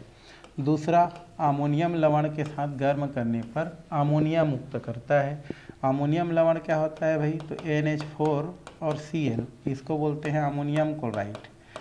NH4 को बोलते हैं अमोनियम, Cl हो तो उसके साथ क्या बोलते हैं, क्लोराइड, तो अमोनियम क्लोराइड। ठीक, अब इसको अगर हम किसके साथ क्रिया कर दें, कैल्शियम ऑक्साइड के साथ क्रिया कर दें तो प्लस माइनस कर दो और निकाल दो। ये अमोनियम क्या होता है हमारा प्लस, ये होता है हमारा माइनस, कैल्शियम प्लस, और ये हमारा क्या होता है, हमारा माइनस। तो कैल्शियम देखो 2 संयोजकता मांगता है तो इसलिए इसको 2 करते हैं और इस तरीक़ा से फिर कैल्शियम के क्लोराइड निकाल देते हैं। कैल्शियम का कैल्शियम हो गया, धन वाला को पहले लिखते हैं तो धन लिख देना, और क्लोरीन इधर आके पलट गया तो क्या बन जाता है, इसका नाम कैल्शियम क्लोराइड। कैल्शियम क्या बोलते हैं, इसका नाम क्लोराइड। अब देखो कैल्शियम क्लोराइड निकल गया, मतलब Cl निकल गया और कैल्शियम निकल गया, क्या बच गया हमारा, NH4 बचा है और ये हमारा 2 बार बचा है। तो 4 दूनी 8, देखो हमारा क्या है, ऑक्सीजन है। तो 4 दूनी 8 हाइड्रोजन है ना, ऑक्सीजन बोलता हूँ, 4 दूनी 8 हाइड्रोजन है। तो 2 हाइड्रोजन हम किसको दे देते हैं, एक ऑक्सीजन को दे देते हैं। तो ये क्या हो जाता है आपका, 2 हाइड्रोजन और एक ऑक्सीजन मिलके H2O बना लेता है। अब यहाँ पर कितना बचा हमारा, 6 हाइड्रोजन बचा और 2 नाइट्रोजन बचा, तो इस तरीक़ा से इसको 2NH3 कर देते हैं, जिसका नाम क्या है हमारा अमोनिया होता है। क्या करता है? अमोनिया। तो जब हम क्या करते हैं, जो हमारा चूने का जो क्या होता है हमारा जो अनबुझा चूना होता है, इस अनबुझा चूना को अगर अमोनियम लवण के साथ क्रिया कराते हैं तो यहाँ से आपका क्या मुक्त करता है, आपका अमोनिया गैस क्या करता है, मुक्त करता है। ठीक, तो ये आपका बन जाता है। आगे थर्ड नंबर दिया है कैल्शियम ऑक्साइड को कोक अर्थात कार्बन के साथ उच्च ताप पर गर्म करने पर कैल्शियम कार्बाइड बनता है। क्या बनता है? Calcium carbide. जैसे एग्जांपल हम देखें तो ये क्या होता है हमारा कैल्शियम ऑक्साइड। अब कैल्शियम ऑक्साइड को हम किसके साथ क्रिया करते हैं, कार्बन के साथ क्रिया कर देते हैं, तो उस स्थिति में यहाँ से आपका क्या बनता है, कोक कोयला के साथ उच्च ताप पर क्या करें, गर्म करें, कुछ हमारा क्या है ताप है, गर्म करें, तो ये क्या बनता है हमारा कैल्शियम के कार्बाइड बनता है। साथ में कार्बन मोनोऑक्साइड निकाल दो भाई, है ना। तो कैल्शियम कितना हो गया हमारा, 3 हो गया। तो 3 हो गया तो फिर ऑक्सीजन को 3 करना पड़ेगा। तो यहाँ पर हमने क्या कर दिया, 3 कर दिया अगर, तो 3 दूनी कितना हो गया हमारा 6, 3 दूनी कितना हो गया हमारा 6 हो गया। ठीक है, कौन सा 3 दूनी 6 कार्बन हो गया। और यहाँ पर हम लोग ऑक्सीजन करेंगे हम लोग 3, तो यहाँ 3 कर देता हूँ मैं, तो 3 दूनी 6 हो गया, 3 दूनी 6, और ये 3 दूनी कितना हो गया 6, 6 3 कितना हो गया हमारा 9। तो इस तरीक़ा से हमारा क्या हो जाता है, कैल्शियम कार्बाइड क्या हो जाता है, प्राप्त हो जाता है। साथ में कार्बन मोनोऑक्साइड क्या करता है, मुक्त करता है। तो इसको भी आप कर सकते हैं इसके अंतर्गत। आगे दी है तप्त मतलब अत्यधिक गर्म और शुष्क कैल्शियम ऑक्साइड पर क्लोरीन गैस प्रवाहित करने पर कैल्शियम क्लोराइड, है ना, कैल्शियम ऑक्सीक्लोराइड क्या होता है हमारा, प्राप्त होता है। ये कैल्शियम क्लोराइड नहीं है, कैल्शियम ऑक्सीक्लोराइड है। कैल्शियम ऑक्सीक्लोराइड का फार्मूला होता है हमारा CaOCl2, जिसको हम लोग विरंजक चूर्ण के नाम से जानते हैं। ठीक है, तो यहाँ पर हमारा क्या करते हैं, ये हो जाता है कैल्शियम ऑक्साइड। जब इसमें क्लोरीन गैस क्या करते हैं, प्रवाहित करते हैं, तो उस स्थिति में कैल्शियम ऑक्सीक्लोराइड क्या हो जाता है आपका, प्राप्त हो जाता है, जिसे हम क्या नाम से जानते हैं, विरंजक चूर्ण के नाम से क्या करते हैं, जानते हैं। तो इस तरीक़े से इसको आप कर सकते हैं, बता सकते हैं। 5वां नंबर कैल्शियम ऑक्साइड एक प्रबल क्षारीय ऑक्साइड होता है। ये अम्लों के साथ क्रिया करके क्या करता है, लवण और जल बनाता है, जबकि अम्लीय ऑक्साइड के साथ क्रिया करके ये धातु लवण का क्या करता है, निर्माण करता है। तो अगर हम कैल्शियम ऑक्साइड की बात करें, है ना, तो ये किसके साथ, अम्ल के साथ, जैसे HCl है, इसके साथ क्रिया करेगा तो इसका मात्रा 2 लेना पड़ेगा, क्योंकि कैल्शियम प्लस होता है और क्लोरीन क्या होता है माइनस। तो कैल्शियम का Ca हो गया और इनकी संयोजकता 2 होता है, तो कैल्शियम क्लोराइड, इधर आके हाइड्रोजन पलट गया तो H2 और एक ऑक्सीजन बचा है, तो वो, तो इस तरीक़ा से क्या बन रहा है हमारा, कैल्शियम ऑक्साइड अम्लों के साथ क्रिया करके एक लवण क्या करता है, निर्मित करता है। और यहाँ पर कैल्शियम ऑक्साइड जो होता है वो क्या है हमारा, एक लवण है, एक क्या है हमारा, लवण है भाई, ये हमारा लवण है। ठीक है, और पानी बनता है, तो ये हमारा ये हो गया। और जबकि अम्लीय ऑक्साइड के साथ क्रिया करके धातु लवण का क्या करता है, निर्माण करता है। तो जबकि अम्लीय ऑक्साइड जो होता है उनके साथ अगर ये क्रिया करे तो धातु लवण बनाता है, बट ये ज़्यादा अच्छा है। ठीक, ये हो गया आपका। जल में घोलने पर अत्यधिक क्या करता है, ऊष्मा देता है, और ऊष्मा देता है अर्थात ऊष्मा छिपी प्रक्रिया द्वारा क्या करता है, ये कैल्शियम हाइड्रोक्साइड बनाता है। मतलब यहाँ पर हम बात करें तो कैल्शियम ऑक्साइड का, तो इसमें अगर हम पानी मिला देते हैं तो ये कैल्शियम हाइड्रोक्साइड में क्या हो जाता है, टूट जाता है और बहुत सारा ऊर्जा मुक्त करता है। मतलब ये ऊष्माक्षेपी अभिक्रिया को क्या करता है, दर्शाता है। कौन सा क्षेपी, ऊष्माक्षेपी, जिसे चूने का पानी कहा जाता है, चूने का पानी कहा जाता है। और इसका नाम क्या होता है हमारा, कैल्शियम ऑक्साइड होता है। क्या नाम है इसका नाम, कैल्शियम ऑक्साइड। तो कैल्शियम ऑक्साइड को जैसे ही पानी में क्या करते हैं, मिलाते हैं, वैसे क्या होता है हमारा, कैल्शियम हाइड्रोक्साइड में चेंज हो जाता है। इसे बुझा चूना कहते हैं। क्या बोलते हैं इसको, बुझा चूना भी कहते हैं। बुझा क्या बोलते हैं इसको, चूना कहा जाता है। बुझा क्या बोलते हैं इसको, चूना भी कहते हैं। जैसे पहले वाला को अनबुझा चूना बोलते थे ना, इसको बुझा चूना कहते हैं। ठीक है, आपने घर में घर के पोताई करने के लिए जो आप पैकेट में लाते हैं चूना, उसको डाल के देखे होंगे, छू के देखना, बहुत गर्म होता है लेकिन चूना नहीं है भाई, है ना। तो ये ऊष्मा क्षेपी अभिक्रिया को प्रदर्शित करता है। तो इतना में आपका रासायनिक गुण खत्म हो गया। अब हम चलते हैं इसका उपयोग क्या क्या है। उपयोग हम लोग देखेंगे भाई, किसका उपयोग, कैल्शियम ऑक्साइड का। तो पहला है भट्ठियों में क्षारीय अस्तर लगाते हैं ना, जो कई प्रकार का भट्ठी होता है ना, उसके नीचे अस्तर, ये जैसे मान लो भट्ठी है तो यहाँ पर क्षारीय अस्तर लगाने के लिए हम कैल्शियम ऑक्साइड का क्या करते हैं, उपयोग करते हैं। दूसरा, एल्कोहल और गैसों को शुष्क करने में, शुष्क करने में मतलब मान लो एल्कोहल और गैस में कुछ नमी है ना, उस नमी को क्या कर लेता है, कैल्शियम ऑक्साइड खींच लेता है, इसलिए उसको क्या करता है, शुष्क करने में प्रयोग किया जाता है। चूने के जल के रूप में अभिकर्मक अथवा औषधि के रूप में इसका प्रयोग करते हैं। जब चूने का पानी बन जाता है ना, तो उसका उपयोग अभिकर्मक और औषधि के रूप में करते हैं। कोल गैस को शुद्ध करने में और कागज उद्योग में भी इसको काम लाते हैं भाई। धातु निष्कर्षण मतलब किसी भी धातु को उनके अयस्कों से प्राप्त करना धातु निष्कर्षण कहलाता है। तो उसमें गालक के रूप में, फ्लक्स जिसको बोलते हैं, इसके रूप में क्या किया जाता है, इसका उपयोग किया जाता है। लाइमलाइट उत्पन्न करने में इसका प्रयोग करते हैं। जस्ट देखें, कैल्शियम ऑक्साइड को अगर आप ऑक्सी एसिटिलीन ज्वाला में भी जलाते हैं तो पिघलता नहीं है, बल्कि वो एक तेज प्रकाश के साथ जलता है, जिसे हम लोग क्या बोलते हैं, लाइमलाइट कहते हैं। इसमें इसका प्रयोग किया जाता है। अमोनिया सोडा लाइम भी इससे हम लोग बनाते हैं। सोडा लाइम क्या होता है हमारा, ये हमारा होता है आपका sodium hydroxide plus calcium oxide होता है, उसको एक साथ सोडा लाइम कहते हैं। ये सब बनाने में, या कैल्शियम कार्बोनेट, सीमेंट व कांच निर्माण में भी इसका क्या किया जाता है, उपयोग किया जाता है। ठीक है, तो ये सोडियम हाइड्रोक्साइड और कैल्शियम ऑक्साइड को सोडा लाइम। इमारतें बनाने वाले पदार्थ जैसे चूना लेप, सीमेंट, ये सब बनाने में भी प्रयोग किया जाता है। चमड़ा उद्योग में पशुओं के खालों से बाल को हटाने में भी ये क्या होता है, सहायक होता है। तो इतना में आपका कैल्शियम ऑक्साइड जो होता है वो पूर्ण होता है भाई। ठीक, चलिए अब हम चलते हैं दूसरे महत्वपूर्ण यौगिक के पास, वो है कैल्शियम हाइड्रोक्साइड। क्या देखेंगे हम लोग, कैल्शियम हाइड्रोक्साइड, या इसी को हम लोग क्या बोलते हैं, बुझा चूना कहते हैं। अभी जस्ट आपको बता रहा था, और फार्मूला तो कई बार लिख चुके हैं हम लोग।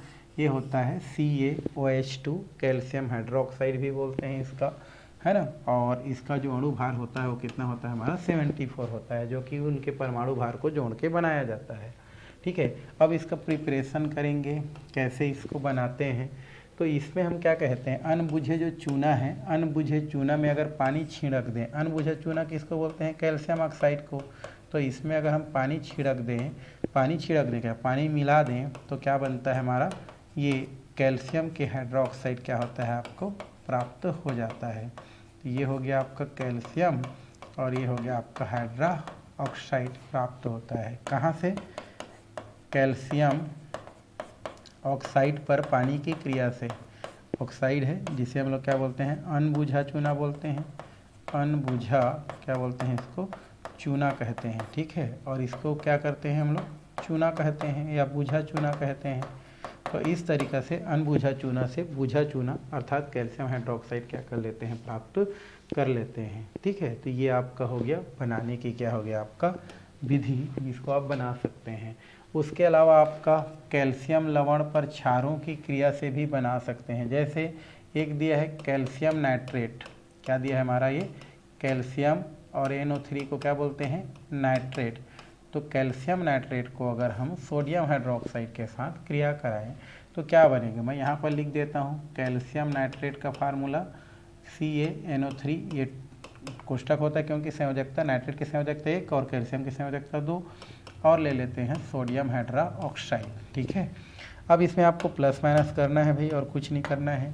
ये हमारा प्लस होता है, ये हमारा प्लस होता है, ये माइनस और ये माइनस होता है। ठीक है, तो इसका प्लस इसके माइनस के साथ निकलेगा, तो 2 लगा देते हैं यहाँ पर, तो ये हो जाता है कैल्शियम, और OH का 2 आगे आकर के पीछे हो जाता है, इसमें सामने है, इधर आकर पीछे हो गया, बन गया हमारा कैल्शियम हाइड्रोक्साइड, हाइड्रोक्साइड। ठीक है, अब बचा क्या है हमारा, ये बचा है 2Na बचा है, तो NO3 को डायरेक्ट जोड़ दो, सामने में 2 लगा है, बैलेंस हो गया। इसको बोलते हैं सोडियम नाइट्रेट, सोडियम क्या बोलते हैं, नाइट्रेट। तो ये बन गया, जो हम बनाना चाहते थे वो हमको तैयार हो गया, कैल्शियम हाइड्रोक्साइड। कहाँ से, कैल्शियम के एक लवण से। उसी प्रकार कैल्शियम क्लोराइड के साथ भी कर सकते हैं भाई। ये हमारा कैल्शियम क्लोराइड लवण है हमारा। अब इसको सोडियम हाइड्रोक्साइड के साथ क्रिया करेंगे तो फिर प्लस और माइनस, तो इसका भी 2 ले लो तो क्या बन जाएगा, कैल्शियम हाइड्रा ऑक्साइड बन गया। और बचा क्या, 2 NaCl, नमक भी क्या हो जाता है, प्राप्त हो जाता है। तो ये इजी है बनाना, इसमें कोई वो अलग से वो नहीं है, ये बनाने की विधि हो गया। गुण की बात करते हैं, ये भी सफ़ेद रंग का चूर्ण होता है ये, और जल में कम घुलता है ना, आंशिक विलय होता है। दूसरा, ताप में वृद्धि से इनकी जल में विलेयता घटती है। जैसे जैसे ताप बढ़ाओगे ना, विलेयता क्या होती है, घटती जाती है। क्यों, क्योंकि ये ऊष्माक्षेपी अभिक्रिया को दर्शाती है। और जल में कैल्शियम हाइड्रोक्साइड का स्वच्छ एवं पारदर्शी जो विलयन है वो चूने का जल या लाइम वाटर या सफ़ेद गाढ़ा निलंबन, जिसे चूने का दूध भी कहते हैं, मिल्क ऑफ लाइम के नाम से क्या की जाती है, जानी जाती है। मतलब इसके बहुत सारे नाम हैं। किसका, कैल्शियम हाइड्रोक्साइड का। एक बोलते हैं बुझा चूना, एक बोलते हैं लाइम वाटर, एक बोलते हैं मिल्क ऑफ लाइम, एक क्या बोलते हैं इसको जो है चूने का जल भी कहा जाता है। और वो कौन सा है, जैसे आप घर में आपने देखा होगा चूना को, पानी को आप क्या किए हैं, घोले हैं, तो आप क्या करते हैं, चूना को पोताई करने के बाद कुछ समय के लिए क्या करते हैं, वैसे ही बाल्टी में छोड़ देते हैं, तो जितना चूना है ना वो नीचे बैठ जाता है और ऊपर में एक साफ पानी आपको क्या होता है, नज़र आता है। वही आपका क्या कहलाता है, चूने का पानी कहलाता है, या चूने का पानी के नाम से क्या किया जाता है, जाना जाता है, या चूने का दूध कहते हैं। ना कि कलरफुल को नहीं बोल रहा हूँ ना, जो साफ बैठने के बाद जो साफ मिलता है वो चूने का पानी होता है। तो ये आप भौतिक गुण क्या कर सकते हैं, यहाँ से बता सकते हैं, ठीक है। और उसके अलावा और भी दिया है, ये 400 डिग्री तक गर्म करने पर यह कैल्शियम ऑक्साइड में बदल जाता है भाई, ठीक है। तो ये जैसे कैल्शियम हाइड्रोक्साइड है और इसको हम लोग क्या करते हैं, 400 डिग्री ताप पर क्या करते हैं, गर्म करते हैं, तो क्या बनेगा, यहाँ से कैल्शियम ऑक्साइड और फिर से पानी में क्या हो जाता है, टूट जाता है। मतलब जिस चीज़ से बना है फिर से उसमें क्या हो जाता है, वो विभक्त हो जाता है अगर आप गर्म करते हैं तो। सब जगह नाम आपको लिखना जरूरी है, अगर हम नहीं लिख रहे हैं तो आपको नाम लिखना है भाई। कैल्शियम, इसका नाम क्या है, हाइड्रोक्साइड है, और ये क्या है हमारा, कैल्शियम ऑक्साइड है। कैल्शियम क्या है हमारा, ये ऑक्साइड है, ओके, ये हो गया। तो ये आपका ताप का प्रभाव पड़ता है, ये बोल सकते हैं। उसके अलावा चूने के जल में कार्बन डाइऑक्साइड अगर हम प्रवाहित करते हैं तो वो आपका अविलेय कैल्शियम कार्बोनेट का निर्माण करता है, जिसके वजह से उसका कलर क्या हो जाता है, दूधिया हो जाता है। और अधिक मात्रा में अगर आप कार्बन डाइऑक्साइड प्रवाहित करते रहते हैं तो फिर दूधिया क्या हो जाता है, आपका लुप्त हो जाता है, दूधिया कलर। और जल विलेय कैल्शियम बाइकार्बोनेट में क्या हो जाता है, परिवर्तित हो जाता है। क्या बोल रहा है हमारा, ये हमारा हो गया कैल्शियम हाइड्रा ऑक्साइड। अगर इसमें हम क्या करते हैं, कार्बन डाइऑक्साइड गैस प्रवाहित करते हैं तो यहाँ से क्या होता है हमारा, ये देखो यहाँ से आपका दो हाइड्रोजन है और 2 ऑक्सीजन है, तो ये क्या निकल जाता है हमारा, 2 हाइड्रोजन और 1 ऑक्सीजन मिला करके पानी बना लेता है। 1 ऑक्सीजन बच गया, 1 ऑक्सीजन देखो 2H था, 2H था, एक क्या निकल गया, H2O, 1 ऑक्सीजन बचा है, 1 ऑक्सीजन CO3 के पास चला जाता है, तो ये क्या बन जाता है आपका CO3 हो जाता है। और इस तरीक़ा से आपका कैल्शियम कार्बोनेट और जल के अणु क्या हो जाता है, आपका बाहर निकल जाता है, जिसको हम लोग क्या बोलते हैं, कैल्शियम क्या बोलते हैं, कार्बोनेट कहते हैं। क्या बोलते हैं इसको, कैल्शियम कार्बोनेट। कब तक, जब आप क्या करते हैं, कार्बन डाइऑक्साइड गैस प्रवाहित करते हैं तब। किस पर, कैल्शियम हाइड्रोक्साइड पर। कैल्शियम हाइड्रा जो ऑक्साइड है उस पर अगर आप कार्बन डाइऑक्साइड गैस प्रवाहित करते हैं तो कैल्शियम कार्बोनेट बनता है। और अगर आप कंटिन्यू कार्बन डाइऑक्साइड गैस प्रवाहित कर ही रहे हो तो उस स्थिति में फिर वो कैल्शियम बाइकार्बोनेट में कन्वर्ट हो जाता है। तो ये जैसे हमारा कैल्शियम हाइड्रोक्साइड है और ज़्यादा मात्रा में आप क्या कर रहे हो, कार्बन डाइऑक्साइड गैस प्रवाहित कर रहे हो, तो ये कैल्शियम के बाइकार्बोनेट में क्या हो जाता है, परिवर्तित हो जाता है। उस स्थिति में अगर मैं इसका 2 मात्रा ले लूँ तो 2 दूने 4 और 2 6 हो जाता है। तो ये हमारा 3 दूनी कितना हो गया, 6, 2 हमारा हाइड्रोजन हो गया और ये हमारा 2 कार्बन हो गया। तो अगर आप ज़्यादा मात्रा में क्या करते हैं, हमारा कैल्शियम हाइड्रोक्साइड में कार्बन डाइऑक्साइड प्रवाहित करते हैं तो ये हमारे कैल्शियम है ना, बाइकार्बोनेट में क्या हो जाता है, परिवर्तित हो जाता है। इसलिए थोड़ा सा आपको क्या करना है, प्रवाहित करना है उतना में आपका क्या हो जाता है, ये चूने का पानी कार्बन डाइऑक्साइड प्रवाहित करने से ना दूधिया हो जाता है। ये लैब में क्या किया जाता है, अम्लीय मूलक और क्षारीय मूलक में ये टेस्ट कराया जाता है। जब चूने की पानी में ना, चूने की पानी मतलब कैल्शियम हाइड्रोक्साइड जो होता है, इसमें अगर हम क्या करते हैं कार्बन डाइऑक्साइड गैस प्रवाहित करते हैं तो चूने का पानी क्या हो जाता है, दूधिया हो जाता है। कैसा हो जाता है, दूधिया हो जाता है। भाई लैब में ये वर्क कराया जाता है आपका अम्लीय मूलक में, ठीक है। तो ये हमारा, जैसे ये हमारा इसमें क्या लिए, टेस्ट ट्यूब में क्या ले लिए हम लोग, कैल्शियम हाइड्रोक्साइड ले लिए, है ना, मतलब चूने का पानी ले लिया और इसमें क्या प्रवाहित करते हैं, कार्बन डाइऑक्साइड। तो ये कैसा हो जाता है आपका, दूधिया हो जाता है। पानी कैसा हो जाता है, दूधिया। और ज़्यादा समय से प्रवाहित करते रहेंगे तो दूधिया गायब हो जाता है और फिर कैल्शियम बाइकार्बोनेट बन जाता है। तो दूधिया होना किसको प्रमाणित करता है, उसमें कैल्शियम कार्बोनेट के बनने को प्रमाणित करता है। तो ये आपका हो गया एक और रासायनिक गुण। एक और यहाँ पर दिया है, क्लोरीन से क्रिया करके ये जो हमारा क्या होता है, कैल्शियम हाइड्रोक्साइड क्लोरीन के साथ विभिन्न दशाओं में क्रिया करता है। तो जैसे हम यहाँ पर क्या लिख सकते हैं, कैल्शियम हाइड्रोक्साइड है और ये हमारा क्या है, क्लोरीन है। तो करना कुछ नहीं है, 2 हाइड्रोजन है, 2 OH है, यहाँ पर 2 OH है, यहाँ से फिर से क्या निकाल दो, H2O क्या कर दो, निकाल दो। तो बचा क्या यहाँ पर, CaO और यहाँ Cl2, विरंजक चूर्ण क्या हो जाता है, आपको प्राप्त हो जाता है। विरंजक चूर्ण क्या हो गया, प्राप्त हो गया। तो इस तरीक़े से इसके इस गुण को आप बता सकते हैं। और भी दिया है, यहाँ पर दिया है आपका 35 डिग्री से नीचे ताप पर शुष्क बुझा चूना क्लोरीन से क्लियर करके ब्लीचिंग पाउडर बनाता है। तो जस्ट अभी तो देखे हैं भाई, CaOH2 और ये हमारा क्लोरीन है। तो हमने क्या किया, 2 OH लिया था, 2 H से एक H2O क्या कर दिया हमने, बाहर निकाल दिया। तो बचा क्या, CaOCl2, विरंजक चूर्ण बोलते हैं इसी को, क्या बोलते हैं इसको, विरंजक चूर्ण बोलते हैं। तो ये हमारा बन गया विरंजक चूर्ण।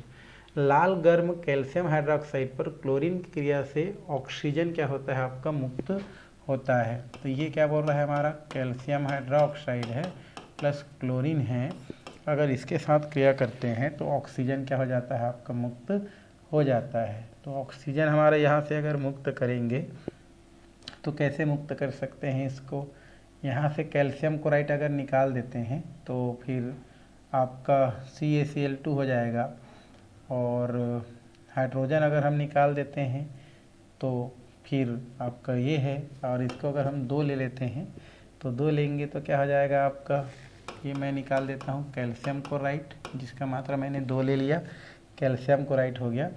और यहाँ पर कितना हो जाता है, 2 OH, मतलब टोटल 4 OH है हमारा। तो यहाँ पर हम क्या कर सकते हैं, OH है हमारा, ये OH, तो यहाँ से एक H2O निकाल देते हैं, ठीक है। मतलब यहाँ पर हम क्या निकाल देते हैं, 2H2O प्लस क्या हो जाता है आपका O2O क्या हो जाता है, बाहर निकल जाता है। 2 2 ने 4 और 2 और 2 4, ठीक है। तो इस तरीक़े से ऑक्सीजन गैस क्या करता है, ये मुक्त करता है, ठीक। चूने के दूध के साथ क्लोरीन ठंडे में कैल्शियम हाइपो, है ना, क्लोराइड और गर्म करने पर कैल्शियम क्लोरेट का क्या करता है, निर्माण करता है, ठीक है। तो यहाँ पर जैसे हमारा दिया है कैल्शियम, हमारा क्या दिया है, हाइड्रोक्साइड, इसके साथ अगर क्लोरीन क्या करता है, क्रिया करता है, तो ये हमारा कैल्शियम हाइपोक्लोराइड बोल सकते हैं, ठीक है। मतलब CaOCl2 तो नहीं होगा, ठीक है। हाइपोक्लोराइड का क्या करता है, निर्माण करता है, क्लोरेट, कैल्शियम, और यहाँ पर ClO2 अगर हम देखें तो ये हो जाता है हमारा। तो क्या बचा है हमारा, HCl, कितना है हमारा, HCl। तो यहाँ पर अगर हम HCl करते हैं तो कैल्शियम हो गया, और ये क्या होता है हमारा, हाइपोक्लोरेट। हाइपोक्लोरेट अगर हम देखें या 2 कर दें तो HCl यहाँ से निकल जाता है। तो इसको आप क्या कर सकते हैं, इस प्रकार से हो सकते हैं कि चूने के साथ क्लोरीन ठंडे में कैल्शियम हाइपोक्लोराइड और गर्म करने पर कैल्शियम क्लोराइड क्या करता है, मुक्त करता है, ठीक है। और आगे आपको दिया है अमोनियम लवण के साथ क्या है, क्रिया दिया है। अमोनियम लवण के साथ अगर क्रिया कराते हैं तो ये आपको क्या देता है हमारा, ये हो जाता है कैल्शियम हाइड्रोक्साइड। अमोनियम लवण के साथ क्रिया करने पर ये अमोनिया देता है, ठीक है। जैसे कैल्शियम हाइड्रोक्साइड, अमोनियम क्लोराइड होता है NH4, तो ये हमारा निकल गया कैल्शियम क्लोराइड, इसकी मात्रा 2 हो गया। और यहाँ से फिर H2O जो हम पहले कह चुके हैं, और अमोनिया गैस क्या हो जाता है, बाहर निकल जाता है। आगे है उपयोग। क्या है हमारा उपयोग? तो प्रयोगशाला में अभिकर्मक के रूप में क्या किया जाता है, इसका उपयोग किया जाता है। इसके रूप में हम इसका क्या करते हैं, उपयोग करते हैं। दूसरा, चूने का पानी प्रयोगशाला में, है ना, कार्बन डाइऑक्साइड जो होता है के निर्धारण में क्या होता है, प्रयुक्त होता है। जैसे दूधिया colour, bleaching powder, soda lime, caustic soda बनाने में इसका प्रयोग किया जाता है। कठोर जल के मृदुकरण करने में भी इसका प्रयोग किया जाता है। कोल गैस व चीनी के परिष्करण में भी इसका प्रयोग करते हैं। और भवन निर्माण, बृहद चूना लेप में इसका प्रयोग किया जाता है। दीवारों पर सफ़ेदी करने के लिए भी इसका उपयोग किया जाता है। तो इस तरीक़ा से बहुत सारा भौतिक और जो रासायनिक गुण है वो क्या कर सकते हैं हम लोग, जो है इसके अंतर्गत देख सकते हैं।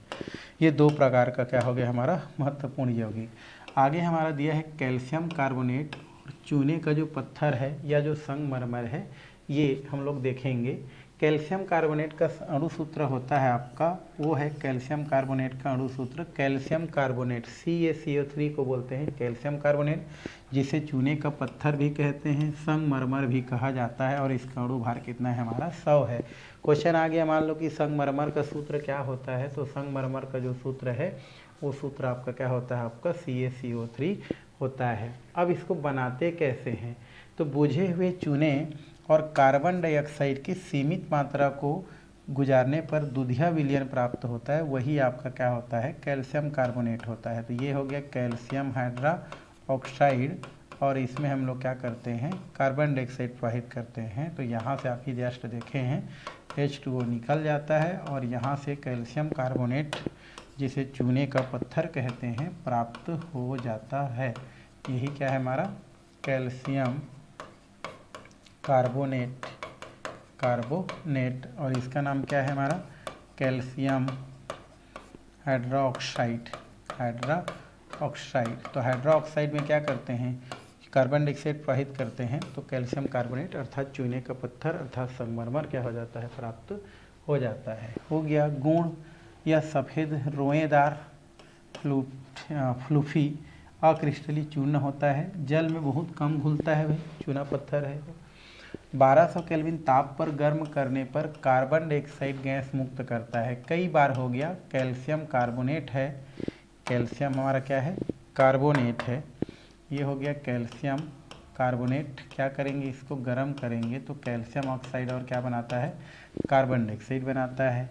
यह तनु खनिज अम्लों से क्रिया करके कौन सा हमारा हाइड्रोजन क्या करता है, मुक्त करता है। देखते कार्बन डाइऑक्साइड मुक्त करता है, ठीक है। तो यहाँ पर क्या होता है हमारा, ये जैसे कैल्शियम कार्बोनेट हो गया, और ये हमारा क्या हो गया, अम्ल हो गया, ठीक है। तो हाइड्रोजन मुक्त करेगा, फिर है ना, कार्बन डाइऑक्साइड मुक्त करेगा। क्या करेगा, कार्बन डाइऑक्साइड। क्यों, क्योंकि यहाँ से क्या निकल जाएगा आपका, एक कैल्शियम क्लोराइड जिसका मात्रा 2 ले लो। अब 2 हाइड्रोजन इधर आके H2 हो गया, इधर एक ऑक्सीजन लेगा H2O, और ये हमारा क्या होता है, CO2। मतलब क्या मुक्त करता है, ये CO2 मुक्त करता है। किसके साथ, अम्ल के साथ क्रिया करके साथ। ये अम्ल है, और ये हमारा क्या है, कैल्शियम कार्बोनेट है। कैल्शियम कार्बोनेट जो है अम्ल के साथ क्रिया करके कैल्शियम क्लोराइड H2O और CO2 कार्बन डाइऑक्साइड क्या करता है, आपको मुक्त करता है। तो इस तरीक़ा से इसका ये भौतिक गुण, रासायनिक गुण बता सकते हैं। उपयोग की बात करें अगर हम, उपयोग तो संगमरमर अर्थात कैल्शियम कार्बोनेट इमारत बनाने में जो है पदार्थ के रूप में क्या आता है, काम आता है। अनबुझा चूना बनाते हैं हम लोग, इसके निर्माण में। उच्च गुणवत्ता वाले कागज निर्माण में भी इसको प्रयुक्त करते हैं। ये हमारा सोडियम कार्बोनेट जो हम लोग देखे थे, कपड़े धोने का सोडा, साल्वे विधि में, इसके निर्माण में इसका उपयोग किया जाता है। आयरन के धातु को धातु कर्म में इसको मैग्नीशियम कार्बोनेट के साथ गालक फ्लक्स के रूप में भी प्रयोग किया जाता है। और पूर्ण शुद्ध रूप से यह दंत मंजन और सौंदर्य प्रसाधकों में पूरक के रूप में प्रयोग करते हैं। और कैल्शियम कार्बोनेट को प्रति अम्ल के रूप में यूज करते हैं। एंट एसिड बोलते हैं। प्रति अम्ल मतलब पेट में एसिडिटी बन गया है तो उसको दूर करने के लिए भी क्या करते हैं, इसका प्रयोग करते हैं। तो इस तरीक़ा से आपका कैल्शियम के कार्बोनेट भी क्या होता है, समाप्त होता है। फिर एक हमारा महत्वपूर्ण यौगिक है, वो है हमारा कैल्शियम सल्फेट, या इसी को बोलते हैं जिप्सम। क्या बोलते हैं? जिप्सम। और इसका अणुसूत्र की बात करें तो अणुसूत्र जो होता है वो होता है CaSO4 और 2H2O। इसको हम लोग बोलते हैं कैल्शियम सल्फेट, और 2H2 को एक साथ क्या बोलते हैं हम लोग? जिप्सम या कैल्शियम सल्फेट डेका हमारा हाइड्रेट के नाम, डेका हाइड्रेट कहा, डाईहाइड्रेट बोल सकते हैं, ये कहा जाता है ना, डाईहाइड्रेट बोल सकते हैं, ये होता है। और कैल्शियम सल्फेट निर्जल एवं जल योजित दोनों अवस्था में क्या होता है? पाया जाता है। मतलब जल युक्त, निर्जल मतलब बिना पानी के, जल योजित दोनों अवस्था में पाया जाता है। तो मेन तो आपको सूत्र याद रखना है कि जिप्सम का सूत्र क्या होता है, तो CaSO4 कैल्शियम सल्फेट, और 2 अणु पानी के को एक साथ क्या बोलते हैं हम लोग जो है? कैल्शियम सल्फेट या जिप्सम कहते हैं। ये पता होना चाहिए। अब इसको बनाते कैसे हैं? तो प्रयोगशाला में कैल्शियम सल्फेट है ना, और जो है कैल्शियम सल्फेट का निर्माण तनु सल्फ्यूरिक अम्ल और कैल्शियम हाइड्रोक्साइड या कैल्शियम कार्बोनेट की अभिक्रिया द्वारा इसको प्राप्त करते हैं। जैसे एग्जाम्पल की बात करें तो हमारे पास क्या दिया है? कैल्शियम हाइड्रोक्साइड दिया है, साथ में हम लोग क्या लेते हैं? H2SO4 लेते हैं। तो इस स्थिति में प्लस और ये माइनस होता है, तो यहाँ से क्या निकल जाता है? आपका कैल्शियम सल्फेट निकल जाता है। 2 हाइड्रोजन और 2 OH है, मतलब 2 अणु पानी का क्या हो जाता है? यहाँ से बाहर निकल जाता है, और इस तरीक़ा से कैल्शियम सल्फेट प्राप्त हो जाता है। ये पहला तरीका हो गया। ये हमारा काम क्या हो गया? हमारा ख़त्म। ठीक है, तो ये आपने क्या कर दिया? सल्फ्यूरिक अम्ल डाइल्यूट वाला। ठीक, साथ में हम लोग क्या कर सकते हैं? कैल्शियम कार्बोनेट भी ले सकते हैं। कैल्शियम कार्बोनेट हो गया ये, और ये हो गया H2SO4, तो दिक्कत ही नहीं है। यहाँ से फिर से क्या निकल जाएगा? आपका कैल्शियम सल्फेट निकल गया। यहाँ से आपका क्या निकल गया? कैल्शियम सल्फेट Ca, और ये SO4 कैल्शियम सल्फेट निकल गया। इसी का नाम क्या होता है? कैल्शियम सल्फेट, जिसमें आप पानी मिला दो और जिप्सम बना लो। तो ये हो गया आपका कैल्शियम सल्फेट। साथ में क्या है? एक H2, यहाँ से एक उधार मांग लेगा O, तो ये हो गया, एक ऑक्सीजन चला गया, तो H2O और कार्बन डाइऑक्साइड। तो इस तरीक़ा से आप क्या कर सकते हैं?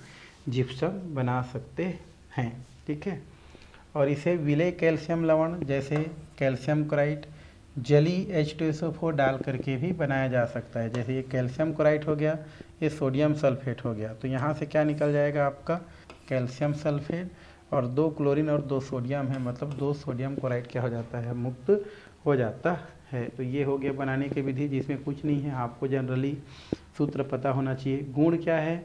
तो जिप्सम जल में अल्फ विलेय होता है, और गर्म करने पर इसकी विलेयता क्या होती है? आपकी घटती है। गर्म करने का करोगे तो और क्या होती है? आपकी कम, वो जो है विलेयता प्रदर्शित करती है।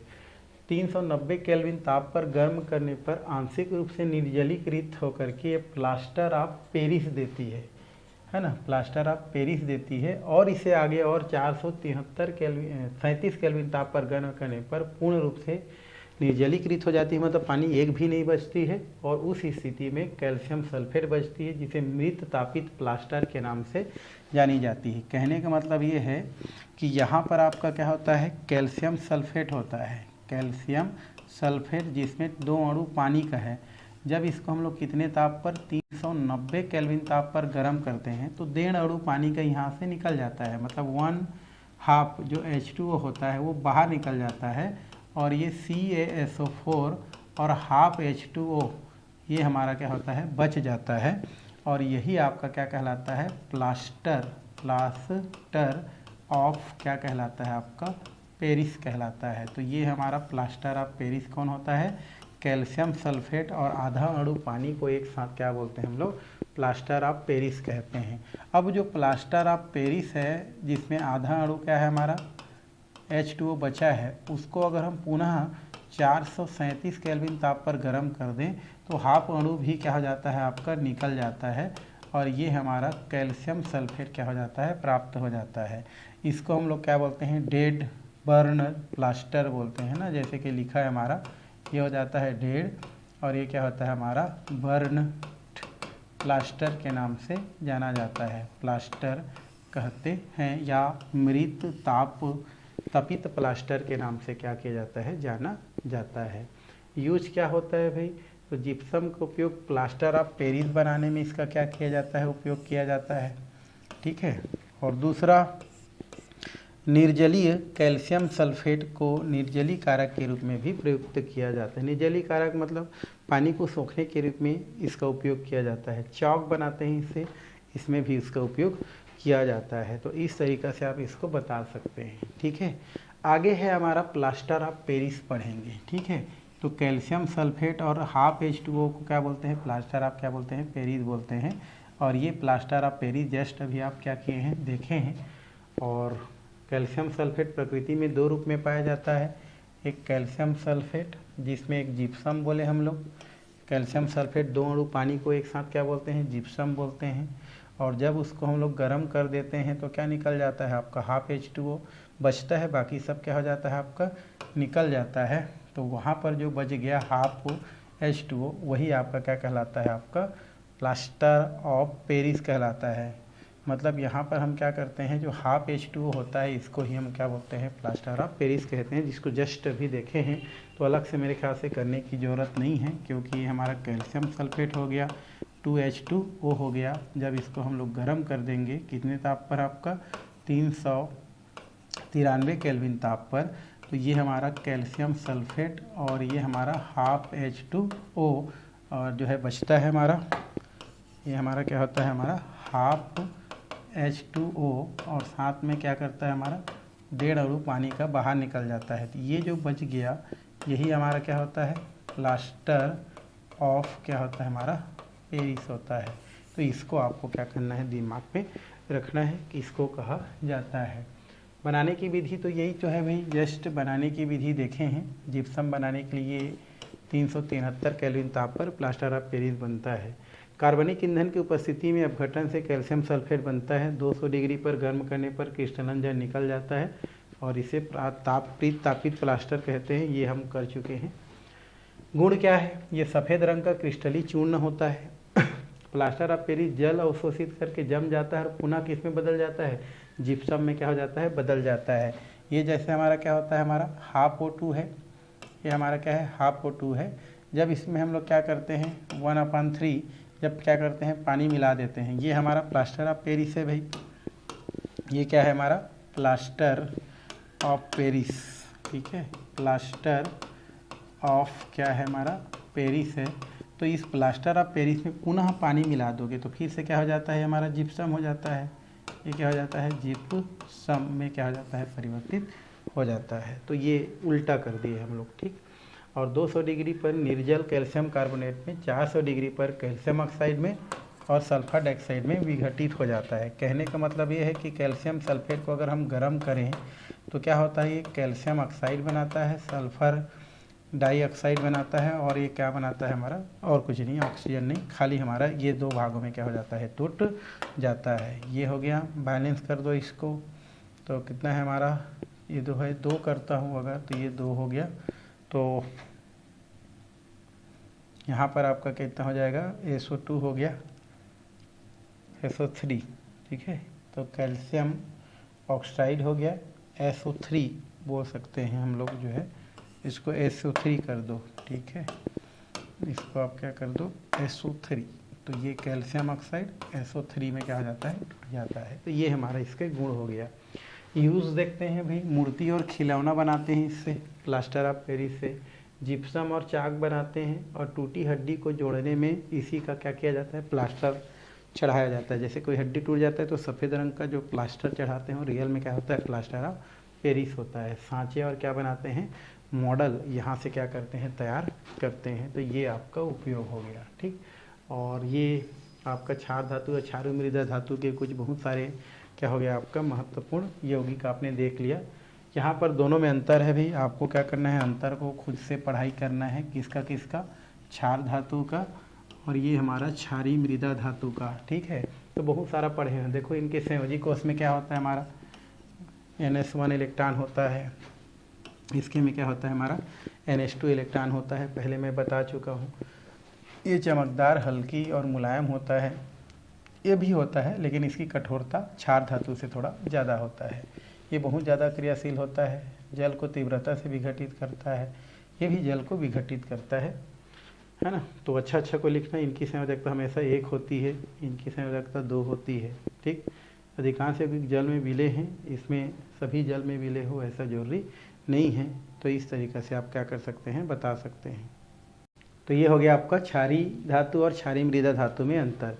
चलिए अब हम जो है नेक्स्ट जो एक महत्वपूर्ण हमारा टॉपिक है वो है सीमेंट। तो सीमेंट के पास चलते हैं हम लोग। ये 10वीं क्लास में भी आपने क्या किया है, पढ़ाई किया है। तो सीमेंट के पास चलते हैं। वैसे आप बताएं तो इमारत हो गया, बांध हो गया, पुल हो गया, सड़क हो गया, ये सब बनाने में हम सीमेंट जो का क्या करते हैं, प्रयोग करते हैं। ये इनके निर्माण में बहुत महत्वपूर्ण क्या होता है, आपका पदार्थ के रूप में इसका उपयोग किया जाता है। और ये जो हमारा जो सीमेंट है इसका सर्वप्रथम उपयोग ब्रिटेन में सन 1824 में एक जोसेफ एस्पीडन नाम के क्या था, साइंटिस्ट था, इन्होंने किया था। और उन्होंने उस सीमेंट का जो नाम कर दिया था वो था हमारा पोर्टलैंड सीमेंट कहा जाता है। मतलब पहला जो सीमेंट जो बना था उसको बनाने का श्रेय जाता है जोसेफ स्पीडन को। और उस सीमेंट का नाम उन्होंने क्या रखा था, पोर्टलैंड सीमेंट रखा था। क्योंकि वो जो पोर्टलैंड सीमेंट था वो ब्रिटेन का एक जगह है, पोर्टलैंड टापू है, वहाँ के जो चूना पत्थर है वहाँ से मिलता जुलता था। इस वजह से उसका जो नामकरण है वो पोर्टलैंड सीमेंट रखा था।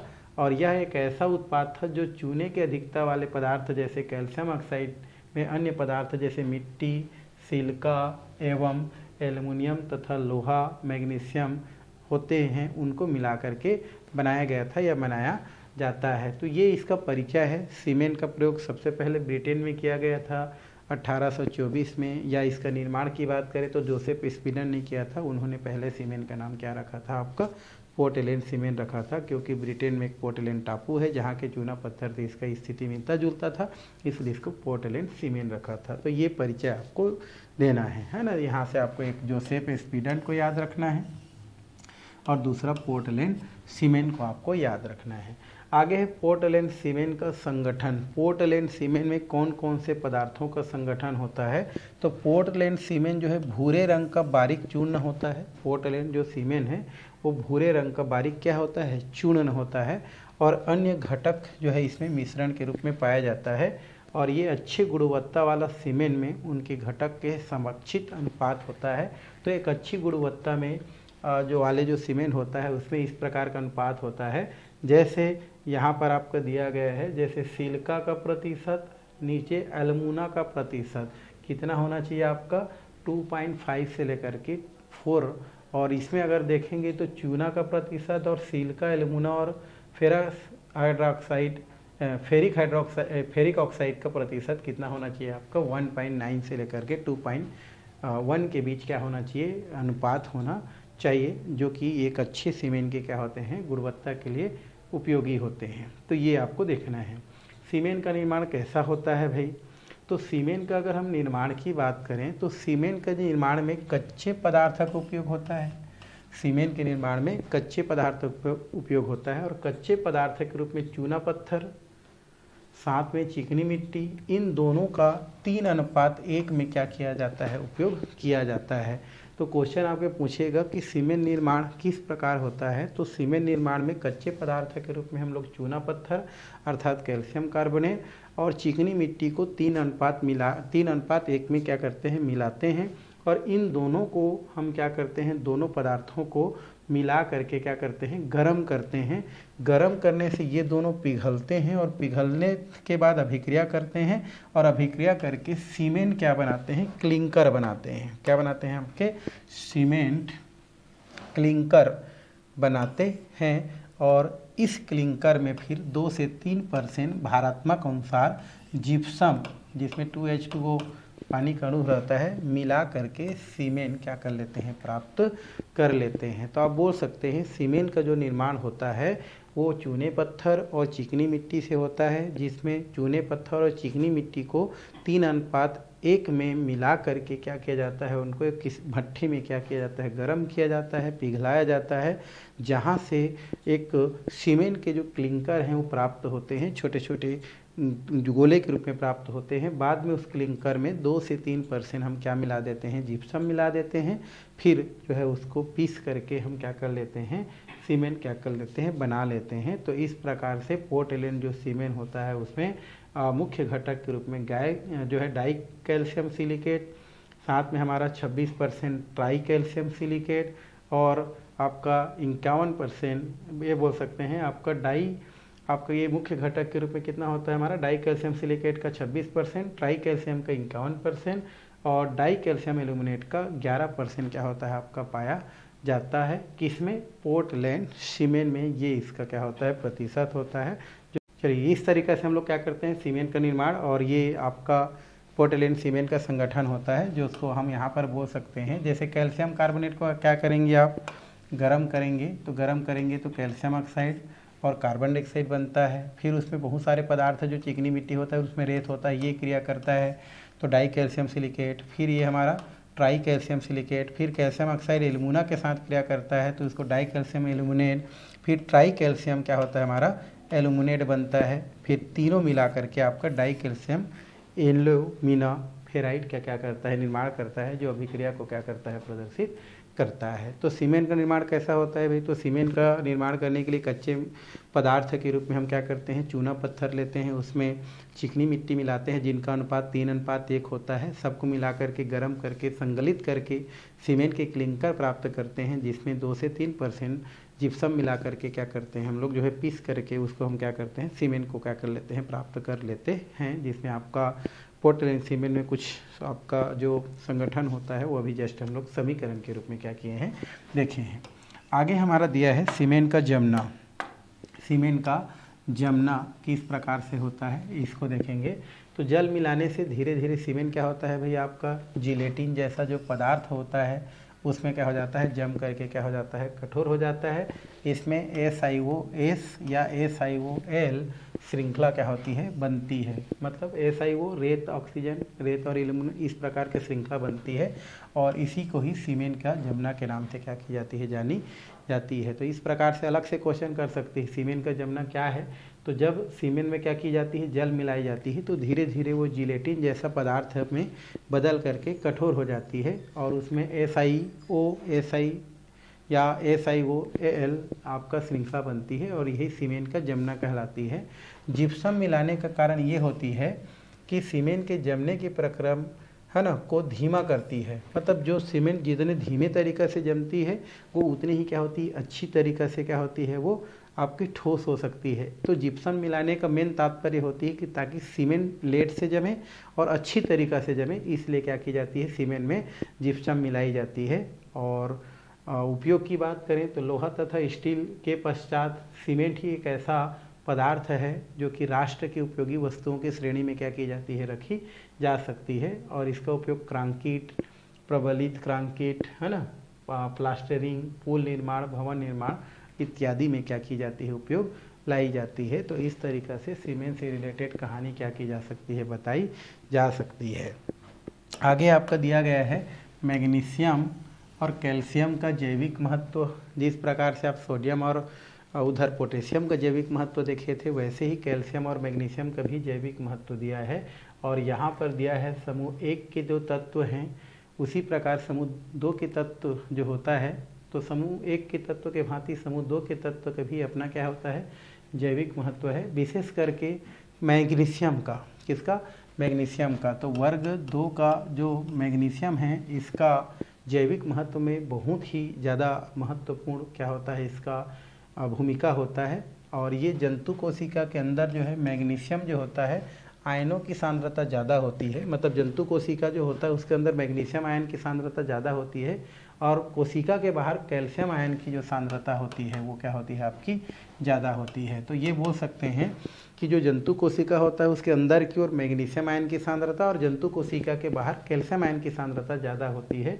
उसके अलावा मैग्नीशियम जो आयन होती है, ये मैग्नीशियम आयन ATP के साथ संकुल भी बनाती है और फास्फोहाइड्रोलाइज एवं फास्फोफोटा ट्रांसफरेज एंजाइम घटक की अवयव होती हैं। मैग्नीशियम 2+ आयन एवं कैल्शियम 2+ आयन तंत्रिकी आवेग के जो संवेदन होता है उसके लिए भी क्या होती है, आवश्यक होती है। और एक वयस्क शरीर में लगभग 25 ग्राम मैग्नीशियम और 1200 ग्राम कैल्शियम क्या होती है, पाई जाती है।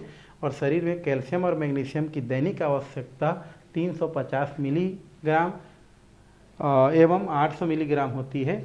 और मैग्नीशियम जंतु कोशिका के अतिरिक्त पौधों में पाए जाने वाले जो क्लोरोफिल होती है, इस क्लोरोफिल की मुख्य घटक क्या होती है, हमारी मैग्नीशियम क्या होती है, पाई जाती है। मतलब क्लोरोफिल का मुख्य घटक क्या होती है, मैग्नीशियम होती है। और ये कुछ क्लोरोफिल की जो संरचना है वो आपको दिखाई देती है, जिसमें आप देख रहे हैं कि इसकी मेन जो घटक है वो कौन सा होती है, हमारी मैग्नीशियम होती है। तो ये हो गया, ठीक है। उसके अलावा क्लोरोफिल एक प्रकाश दिया है, तो संश्लेषित वर्णक है। क्लोरोफिल एक प्रकार का क्या होता है, संश्लेषित वर्णक होता है भाई, हमारा बनाया हुआ क्या होता है, वर्णक है, जो कि क्लोरोप्लास्ट में पाया जाता है। किसमें, क्लोरोप्लास्ट में पाया जाता है। और क्लोरोप्लास्ट में क्लोरोफिल सूर्य के लाल भाग 680 से 700 nm में से फोटान को क्या करती है, अवशोषित करती है। और क्लोरोफिल की उपस्थिति में मैग्नीशियम आयन की भूमिका निम्न प्रकार से होती है ना। मतलब क्लोरोफिल किसमें होती है, क्लोरोप्लास्ट में पाई जाती है ना। और ये सूर्य के जो लाल प्रकाश होती है उसको 680 से 700 nm में फोटान को अवशोषित करती है। और उसमें मैग्नीशियम का योगदान निम्न होती है। मैग्नीशियम H2 अणुओं को हाइड्रोजन बंध से उपसंयोजित रखती है। मैग्नीशियम क्लोरोफिल के बृहद चक्री संरचना को स्थिर बनाए रखती है, जिससे तापीय कंपनों के द्वारा संरचना बिखरती नहीं है। तो ये इसमें की जा सकती है। और प्रकाश संश्लेषण की क्रिया आप जानते हैं, प्रकाश संश्लेषण की क्रिया को गति प्रदान करती है। कैल्शियम सभी जीवों के लिए आवश्यक होती है। कोशिका भित्ति हड्डी दांत, जिसमें कैल्शियम फास्फेट बोलते हैं, के रूप में पाई जाती है। दांतों में परफ्लोरोपेप्टाइड, कैल्शियम के फास्फेट, कैल्शियम क्लोराइड एक साथ होती हैं। कैल्शियम आयन हार्मोन्स के लिए भी है ना, संदेशवाहक का कार्य करती है। मांसपेशियों के संकुचन, तंत्रिका संकेत के प्रारंभ का कार्य, रक्त के थक्का जमने के कार्य, प्रोटीन संरचनाओं के स्थायीकरण के कार्य इत्यादि के लिए महत्वपूर्ण होती है। खाद्य पदार्थों के फलियां, नट्स जिसको बोलते हैं, हरी सब्जियां, है ना, कॉफ़ी, गेहूँ छिलके मैग्नीशियम के स्रोत होती हैं, जबकि दूध और दूध से बने खाद्य पदार्थ कैल्शियम के स्रोत होती हैं। अर्थात कैल्शियम और मैग्नीशियम हमारे लिए बहुत ही क्या होती है, महत्वपूर्ण होती है। इस तरीके से ये लेसन यहीं पर क्या होती है, आपकी समाप्त होती है भाई, है ना। आने वाले दिन में फिर हम आने वीडियो में नेक्स्ट लेसन हम लोग देखने वाले हैं।